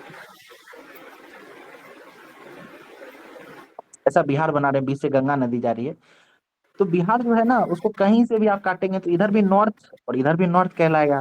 यहाँ पे देखें तो इधर भी ईस्ट और इधर भी ईस्ट कहलाएगा, है ना। तो उत्तर से पश्चिम, सॉरी, उत्तर से दक्षिण का जो विभाजन होगा ना उसमें हर जगह आपको नॉर्थ ही लिखना पड़ेगा। यहाँ पे आप डिग्री में 27 लिख सकते हैं, लेकिन इसका डायरेक्शन क्या होगा, नॉर्थ। यहाँ डिग्री में 24 लिख सकते हैं, लेकिन डायरेक्शन क्या होगा, नॉर्थ होगा। इधर क्या होगा, इधर 83 लिखेंगे, ये ईस्ट होगा। इधर 88 लिखेंगे, ये भी ईस्ट में होगा। ठीक है, बस यही चीज है। ठीक है, समझ गए ये। क्योंकि बिहार पढ़ ही रहा है ना पूरब और उत्तर में, मतलब पूरा ये तो जी। नहीं पता कि पूर्वोत्तर में है वो, बट उसका तो बोली है। तो अगर नीचे वाला रहता तमिलनाडु, अगर ऐसा कुछ, तो फिर उसका साउथ हो जाता और ईस्ट वाला। नहीं, फिर अगर भी वही रहता, तमिलनाडु भी होता ना फिर भी वही होता। फिर भी नॉर्थ ठीक ही है होता। जी। भारत अगर हम लोग ऑस्ट्रेलिया चले जाएं, अगर हम लोग इक्वेटर के नीचे चले जाएंगे ना, तब जाके वो साउथ होगा। अच्छा नीचे, ठीक है ये जो इक्वेटर से नीचे जाएंगे तो जी, तब साउथ होगा। इक्वेटर से ऊपर कहीं भी जाएंगे आप नॉर्थ कहेंगे। ठीक है, उसके बाद जो ग्रीनविच में जो वो एक लाइन जाती है ना, ग्रीनविच लाइन। ठीक है, वहां से आप अगर पूरब की तरफ जाएंगे, कहीं भी जाइए तो वहां आपको पूरब यानी ईस्ट ही लिखना पड़ेगा। और पश्चिम में उसके कहीं भी जाएंगे तो वहां आपको वेस्ट लिखना पड़ेगा। ठीक है, ऐसा देखिए, हम लोग जब जियो पॉलिटिक्स पढ़ते हैं तो उसको लिखते भी है ना कि भारत जो है वो पूर्वी देश है। ठीक है, भारत जो है पश्चिमी देश का नकल कर रहा है। तो पश्चिमी देश कौन कौन से हैं, यूरोप है, यूएसए है, ये सब पश्चिमी देश है। इसका नाम पश्चिमी क्यों पड़ा है, क्योंकि ये जो ग्रीनविच लाइन है उसके पश्चिम में है। ठीक है, ये चीज है। सर एक चीज, हाँ हाँ बोलिए। ये 0 डिग्री और नॉर्थ में इंडिया जो है वो नॉर्थ ईस्ट में है, जी जी और एशिया, तो अफ्रीका का कोई भी देश रहेगा तो उसका क्या रहेगा जी, स्थिति? देखिए अभी बताता हूँ, ये आपको ग्लोब दिख रहा है। ठीक है, ठीक है, ओके। तो अफ्रीका जो है ना उसकी अवस्थिति कहाँ होगी, वो यहाँ पे है, वो इस तरीके बीच से। में। ठीक है, मतलब कि यहाँ पे है अफ्रीका। ठीक है, अब आप समझिए कि अफ्रीका, आप नाम क्या देंगे, तो यहाँ पे नॉर्थ ही लिखिएगा और इधर ईस्ट ही लिखिएगा, है कि नहीं। समझ रहे हैं, अफ्रीका का कुछ हिस्सा जो है ना वो थोड़ा उधर जाता है, फिर यहाँ पे आपको यूरोप मिलता है इस तरीके से, फिर यहाँ पे आपको रूस मिलता है, रूस। मलेशिया, इधर इस तरीके से ऐसे ऐसे करके भारत बन जाता है। यहाँ चले आएगा तो आपको ऑस्ट्रेलिया मिलेगा, इधर आ जाइएगा। सर हमको एक चीज नहीं समझ आ रहा है कि जी बोलिए ना। पूरब का तो आप पूरब ले रहे हैं, लेकिन आप पश्चिम को पूरब कैसे उसको डिनोट कर रहे हैं? बताता हूँ मैं, नहीं। देखिए ध्यान से समझिएगा। ठीक है, सर ये देखिए। अफ्रीका 0 डिग्री और मतलब कि ये तीनों से गुजरती है ना अफ्रीका। हाँ हाँ हाँ, हाँ। अफ्रीका हाँ तीनों से गुजरती है, लेकिन वो 3 लाइन कौन कौन सा है, वो एक इधर ऐसे कर्क रेखा है। ठीक है, कर्क, मकर और विश्व। इक्वेटर। है ना। अफ्रीका तो ये बीच में। इधर से है। तो यहाँ पे जब हम्म। आप अफ्रीका बनाएंगे ना, इस तरीके से बनता है अफ्रीका, ऐसे बनता वो दोनों साइड डिवाइड हो जाएगा। है। हाँ, इस तरीके से बनता है अफ्रीका, समझे। तो ये देखिए, एक ये लाइन भी आ गया उसमें, ये लाइन भी आ गया और ये लाइन भी आ गया, है ना। ये अफ्रीका हो गया। ठीक है, तो अभी देखिए ज्योग्राफी का भी क्लास होगा, कुछ दिनों में शुरू होगा, उसमें आपको अच्छे से ये सब समझ में आ जाएगा। मैं आपको ना एक बार दिखाई देता हूँ ज्योग्राफी का किस तरीके से नहीं सर, तैयार। वो पूरब वाला कंफ्यूज। अच्छा, बता देते हैं अभी।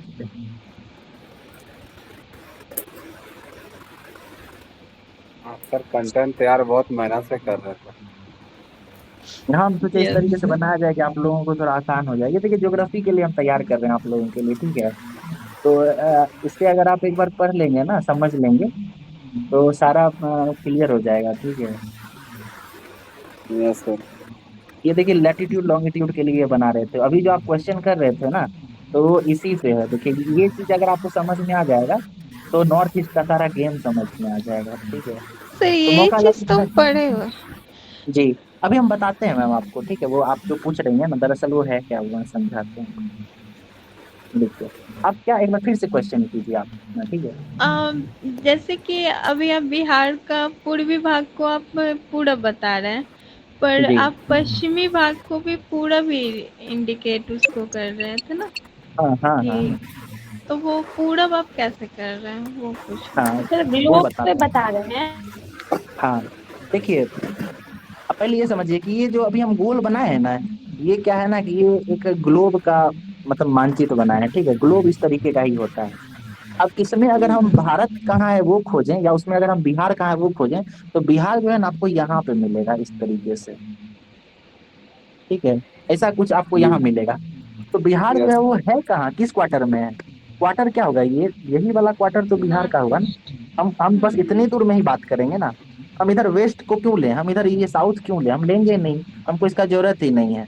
हमारी बात कहाँ होगी, जब भी हम दुनिया में बात करेंगे तो क्या बात करेंगे, हम यही बात करेंगे ना, नॉर्थ और ईस्ट के बीच में ही बात नॉर्थ करेंगे। ईस्ट। तो इसी कारण जब हम बिहार में इसका पूर्व और पश्चिम कहीं भी लेते हैं तो हर जगह ईस्ट ही लगाते हैं, ठीक है। पूरे ग्लोब के बनिस्पत में हमारा बिहार कहाँ है, तो वो तो ईस्ट में है ना, पूरब में है। तो इस कारण जो है हम लोग जब देशांतर लिखते हैं, ठीक है।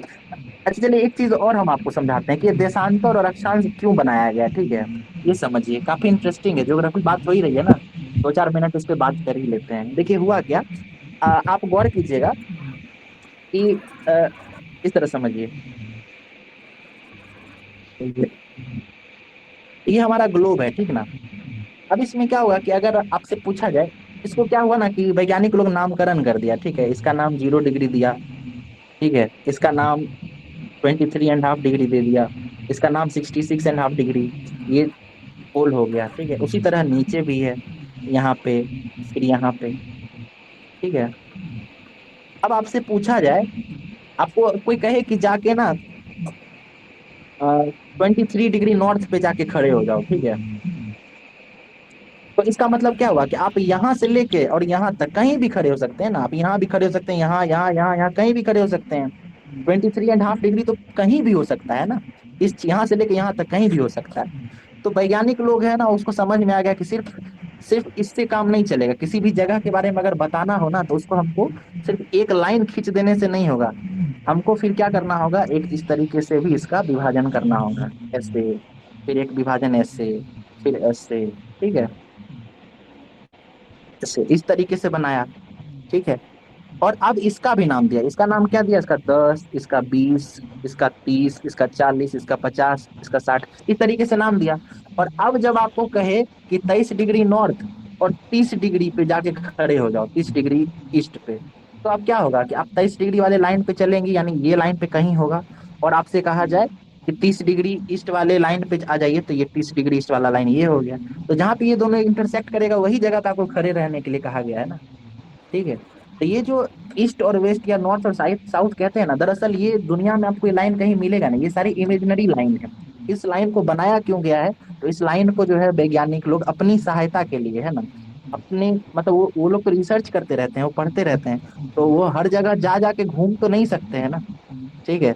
तो उसके लिए जब वो नक्शे पे जब बात करें, तो दूसरे लोगों को भी ये बातें समझ में आए, इसके लिए वो नामकरण करने के लिए ईस्ट वेस्ट नॉर्थ साउथ ये सब नाम देते हैं, ठीक है। और इसी को लैटिट्यूड और लॉन्गिट्यूड कहते हैं। जो लाइन लेटा हुआ है इस तरीके से, जो लाइन है ना, जो लेटा हुआ है, इसका नाम हम लोग लैटिट्यूड कह देते हैं, ठीक है। इसको अक्षांश भी कहते हैं। अच्छा सर, जैसे कि इधर जो पड़ेगा, जैसे कि साउथ अफ्रीका, जी तो साउथ अफ्रीका तो ये पश्चिमी ही पड़ जाएगा उसका, कोई भी, तो पश्चिम और साउथ नहीं मतलब नहीं, उसका आपको उसके अक्षांश होगा। लिए आपको पहले अफ्रीका देखना पड़ेगा ना कि अफ्रीका है कहाँ पे। हाँ, तो अफ्रीका इस साइड मतलब वो नहीं, पश्चिमी नहीं होगा ना। अब एक ठीक है, हम आपको क्वेरी दूर ही कर देते हैं। यस सर, हमको भी प्रॉब्लम है। कोई नहीं, ये कोई बहुत भारी चीज तो नहीं है इतना ना। बेसिक कॉन्सेप्ट में किनको प्रॉब्लम हो रहा है? हम्म, हम्म। नहीं सर, जी ये सब ये सीखना देखिए, थोड़ा छोटा छोटा चीजें पर ये जो सब। सर आपको गोल बना के आपको सिखा रहे हैं, सर कंटेंट बहुत अच्छा तैयार किए वो हैं। 6 क्लास का कॉन्सेप्ट है, आप समझ लीजिए। Yes sir. बस 1 मिनट दीजिएगा ना, तो आपको ये सब समझ में आ जाएगा। ये डाउनलोड हो जाए एक बार।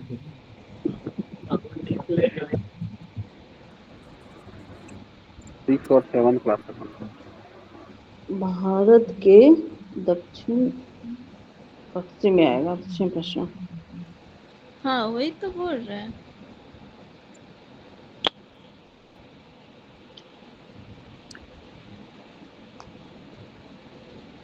ये मैप भी हम मिलता नहीं है टाइम पे, ठीक है। ये वाली क्या है? ब्लू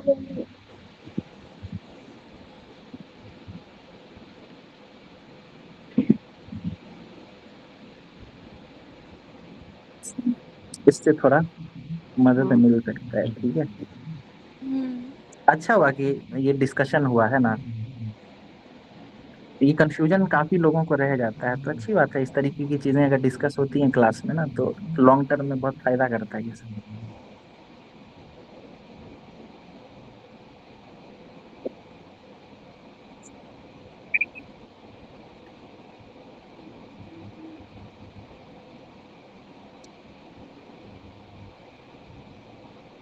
देखिए ये हो गया।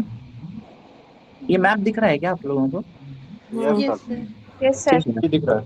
देखिए, अब असल में क्या है ना कि इसको काट, मतलब क्या हुआ कि ये होगा किस प्रकार का, ये इस तरीके का होगा, ठीक है, इस तरह। ठीक है, तो इसको क्या किया है ना कि इसको बीच से काट दिया है कोई, ठीक, और काट के इसको फैला दिया, इधर को इधर फैला दिया, इसको इधर फैला दिया। समझ गए? और फैलाने के बाद ये किस तरीके का रूप ले लिया, ये ऐसा बन गया है। ठीक, पहला चीज ये समझ लो।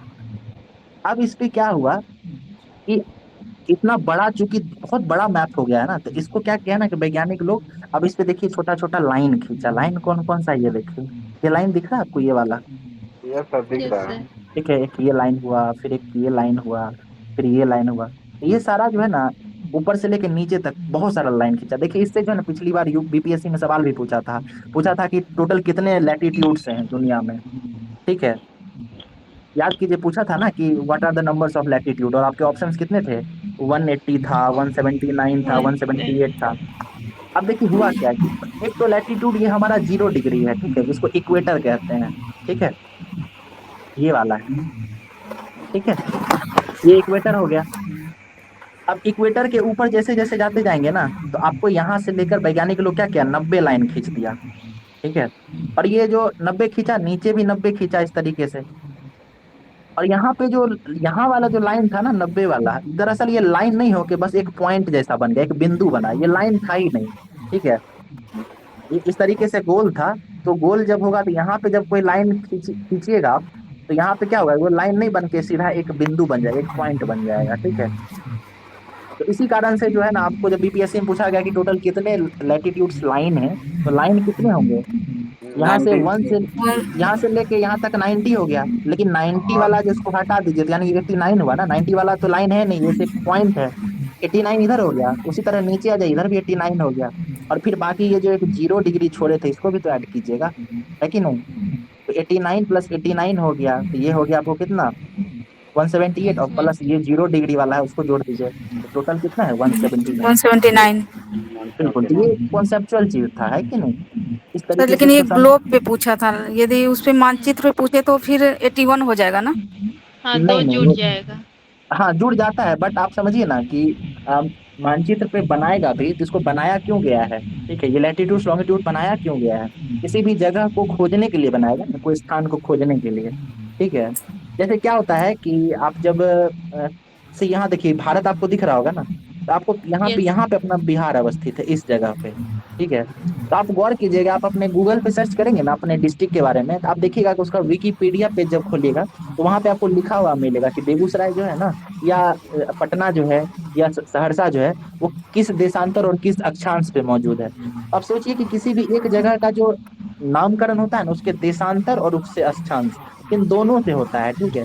और इसके बीच में जो क्षेत्र पड़ता है ना, उसको ही उस जगह का, है ना, दे दिया जाता है, संज्ञा दे दिया, नाम दिया जाता है, ठीक है। तो लैटिट्यूड और लॉन्गिट्यूड ना इसीलिए खींचा गया है, उसको खींचा ही गया है ताकि किसी विशेष जगह के बारे में एग्जैक्ट जानकारी मिल सके, ठीक है। अब जहां तक कि नॉर्थ और ईस्ट की बात हुई तो हम एक बार वो बता देते हैं। देखिए, एक तो आपको ये 0 डिग्री वाला लाइन समझ में आ रहा होगा, ठीक है। और दूसरा क्या है ना कि एक यहाँ पे भी लाइन है, ये वाला लाइन, ठीक है। इस लाइन को कहते हैं ग्रीनविच मेरिडियन टाइम, GMT, और इसको कहते हैं 0 डिग्री, ठीक है।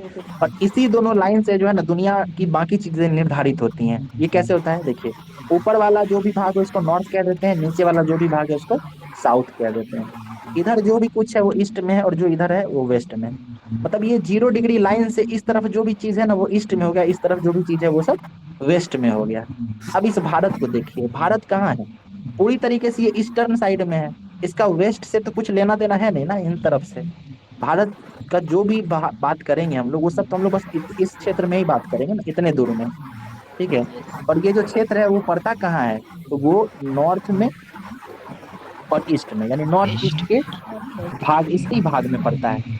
इसीलिए यहाँ जब हम लोग बिहार की बात करते हैं ना, जब हम लोग बिहार बनाते हैं इस तरीके से, ऐसा कुछ बिहार जब बनाते हैं, तो यहाँ पे भी ईस्ट लिखते हैं और इधर भी ईस्ट लिखते हैं, इधर भी नॉर्थ लिखते हैं, इधर भी नॉर्थ लिखते हैं। ये वर्ल्ड, विश्व के परिप्रेक्ष्य में ऐसा करते हैं। और अगर आपको इससे नॉर्मली कोई डायरेक्शन पूछेगा, नॉर्मली अगर आपको कोई डायरेक्शन पूछेगा, तो ऊपर नॉर्थ इसको साउथ कहेंगे, इसको ईस्ट और इसको वेस्ट कहेंगे, ठीक है। जब दिशा पूछा जाए तब आप नॉर्थ ईस्ट साउथ वेस्ट ही बताएंगे, लेकिन आपको लैटिट्यूड और लॉन्गिट्यूड इसके बनस्पत जब पूछा जाएगा ना, तब आप जो है इस पे इधर भी ईस्ट और इधर भी ईस्ट बताएंगे, और ऊपर भी नॉर्थ और नीचे भी नॉर्थ बताएंगे, ठीक है। इसके साथ लैटिट्यूड लगा हुआ रहेगा, यहाँ 24 डिग्री लगा रहेगा, यहाँ 27 डिग्री लगा रहेगा, यहाँ पे 83 डिग्री नॉर्थ सॉरी ईस्ट लगा होगा, इधर 88 डिग्री ईस्ट लगा होगा, इस तरीके से है, ठीक है। आशा करते हैं समझ में आया होगा ये चीज, ठीक है। तो ज्योग्राफी बात करेंगे ना, ज्योग्राफी जब देखेंगे तो और अच्छे से समझ में आएगा। ये आरती क्या कुछ कह रहे हैं? हाँ, ऐसे तो अफ्रीका का ऊपरी जो इलाका है वो आ जाएगा एक नॉर्थ ईस्ट में, और नीचे वाला आ जाएगा ईस्ट और साउथ में। अफ्रीका की बात कर रहे हैं जी हाँ, अफ्रीका। जी जी, देखिए अब अफ्रीका का बना ही लेते हैं। यहाँ से देखिए ये ग्रीनविच लाइन हो गया, ठीक है, और यहाँ से इक्वेटर का लाइन हो गया। तो आप देखिए, और ये हो गया इक्वेटर हुआ, तो इक्वेटर से नीचे जो भी लाइन है ना अफ्रीका का, इसको क्या कहेंगे, इसको कहेंगे साउथ और ईस्ट वाला भाग। इसको क्या कहेंगे, इसको कहेंगे नॉर्थ ईस्ट वाला भाग। और ये जो छोटा सा हिस्सा इधर जो निकल गया आ रहा है, इसको कहेंगे हम लोग नॉर्थ और वेस्ट का भाग है। ये 3 भाग हो गया इसका। सर तो वही ना बोल रहे थे कि साउथ अफ्रीका जो आएगा वो मतलब साउथ और वेस्ट में आएगा, यही बात हम बोल रहे थे। नहीं, साउथ अफ्रीका कैसे होगा, वेस्ट तो नहीं होगा ना। साउथ अफ्रीका देखिए यहाँ पे है, साउथ अफ्रीका नहीं, साउथ अमेरिका, अमेरिका का बात बोल रहे थे। अमेरिका इमेज मेरा अमेरिका बन रहा है और बोल अफ्रीका है। देखिए, तो ये अफ्रीका हो गया, ठीक है। अब ये देखिए कहाँ, इधर वेस्ट है और इधर साउथ है, तो ये साउथ वेस्ट हो जाएगा, है ना। इसका कुछ हिस्सा जी अमेरिका बोलने का तो अफ्रीका बोल, कोई बात नहीं, कोई बात नहीं, सर ठीक है, समझ में आ गया। सर एक क्वेश्चन है यहाँ पे, एक टाइम जोन को लेके, जो कि फ्रांस का एरिया कम है इन कंपैरिजन रशिया, पर मैक्सिमम टाइम जोन फ्रांस में है। हाँ बिल्कुल, 17 है, तो ये कैसे है?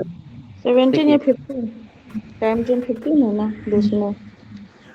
फ्रांस में शायद 11 है टाइम जोन है, मोर देन 70 है, 17 से ज्यादा है वो कहीं दुनिया में कर्व है। नहीं, ये फ्रांस में, ओनली फॉर फ्रांस में। 17 बोल रहे हैं कि 70 बोल रहे हैं? 17 17 पता नहीं, आप एक बार चेक कर लीजिएगा, सर इतना तो नहीं है। मैं टेस्ट सीरीज में लगाया था परफेक्शन का, उसमें भी दिया हुआ था। तो ये कैसे है, देखिए फ्रांस का ज्योग्राफिकल एरिया बहुत कम है। हाँ नहीं, वो होता है, वो क्यों होता है ना, वो समझाते हैं, ठीक है, वो क्यों होता है बताते हैं। इस वजह से हम भी देखे। देखिए असल में क्या हो ना, फ्रांस में टाइम जोन एक बार हम चेक कर लेते हैं, ठीक है। 14 बता रहा है, ठीक है, 14 बता रहा है। 14 तो नहीं होगा, रूस में 15 है ना? नहीं, रूस में तो सही बोल रहे हो। फ्रांस से कम ही है। हाँ, फ्रांस से कम है। ये परफेक्शन का टेस्ट में क्वेश्चन भी था एक ये। जी जी जी, बिल्कुल सही कह रहे हैं। फ्रांस में ना 12 टाइम जोन बता रहा है, ठीक है। अब चेक कर लीजिएगा, देखिए कहीं पे भी ना ऐसा नहीं पूछता है एग्जैक्ट नंबर, ये पूछ देगा कि सबसे ज्यादा कहाँ है, सबसे कम कहाँ है, ठीक है। देखिए ये क्यों है ना, कैसे होता है ये समझिए। देखिए रूस रूस जो है ना, पहले इससे आप ये उदाहरण समझिए कि रूस जो है वो यहाँ से शुरू होता है, ठीक है, और यहाँ तक आता है। ये पूरा रूस का भाग है, इतना बड़ा, ठीक है। और भारत देखिए कितना छोटा है, यहाँ से लेकर इतना ही है, ठीक है। तो भारत में क्या होता है कि यहाँ पे जब सूरज उगता है ना, इधर उत्तर में, सॉरी पूरब में, यहाँ पे अरुणाचल के आसपास, और जब यहाँ से गुजरात जाता है, तो इन दोनों के बीच जो है ना 2 घंटे का मतलब अंतर होता है, ठीक है। हेलो, समझ रहे हैं आप ये चीज? हाँ, ये 2 घंटे 30 मिनट का डिफरेंस है, ये पता है। हाँ हाँ, ये फ्रांस का मतलब क्या होता है कि हर 15 डिग्री पे ना 1 घंटे का डिफरेंस होता है, हर 15 डिग्री पे 1 घंटे का, ठीक है। तो अगर आप भारत की बात करेंगे तो यहाँ पे लगभग कितना 97 के आसपास है, और यहाँ पे 68 के आसपास है। इन दोनों का अंतर जब देखिएगा ना, तो ये 30 डिग्री होता है। 30 डिग्री मतलब कितना, तो 30 डिग्री को 15 से डिवाइड कर दीजिए, यानी 2 घंटे के आसपास जो है डिफरेंस यहाँ देखने के लिए मिलता है। अब सोचिए कि ये जो अब हमारा रसिया है वो कितना बड़ा है भारत के बनिस्पत। भारत तो यहाँ से यहीं तक था, रसिया जो है ना उसका बहुत ज्यादा मतलब लंबाई जो है उसका बहुत ज्यादा है, ठीक है। तो इस कारण से क्या होता है कि यहाँ पे जब सूरज निकलता है ना, हो सकता है यहाँ पे उस समय शाम हो रहा हो, ठीक है। तो इतना का अंतर हो जाता है। इस कारण से जो रूस की जो गवर्नमेंट है वो क्या करती है ना कि अलग अलग टाइम जोन निर्धारित करती है। टाइम जोन मतलब क्या, कि यहाँ से इतने दूर के जो लोग होंगे ना वो एक समय का निर्धारण करेंगे, फिर यहाँ से इतने दूर के जो लोग होंगे वो अलग समय का निर्धारण करेंगे, ठीक है। तो इस तरीके से ना बांट दिया है, ठीक है। ये तो हो गया रूस की बात, ठीक है। तो रूस बड़ी जिसका चौड़ाई ज्यादा है जिस देश का, उसमें अलग अलग टाइम जोन है, तो ये समझ में आता है। लेकिन देखिए फ्रांस कहाँ पे है, फ्रांस जो है ये वाला जो देश है ना, ये इतना ही दूर में फ्रांस है, मतलब इससे भी छोटा ही होगा, ये तो ज्यादा कलर हो गया। फ्रांस समझ लीजिए कि इतने में ही होगा। आप सोचिए कि फ्रांस इतना छोटा सा देश है, लेकिन ये अपने यहाँ को टोटल मतलब सबसे ज्यादा टाइम जोन रखा है, लगभग मान के चलिए 15 टाइम जोन होगा। अब इस छोटे से क्षेत्र में 15 टाइम जोन रखने का कोई तुक तो है नहीं, लेकिन ये होता है कि एक कॉन्सेप्ट होता है ज्योग्राफी में, डे लाइट सेविंग मोड, ठीक है। डे लाइट सेविंग समझ में आता है आप लोगों को क्या होता है? सर नहीं समझ में आता। देखिए हम बताते हैं। डे लाइट सेविंग, जी जी बोलिए। Day light, day light, day light, day light है ना। देखिए देखिए क्या होता है ना कि पश्चिमी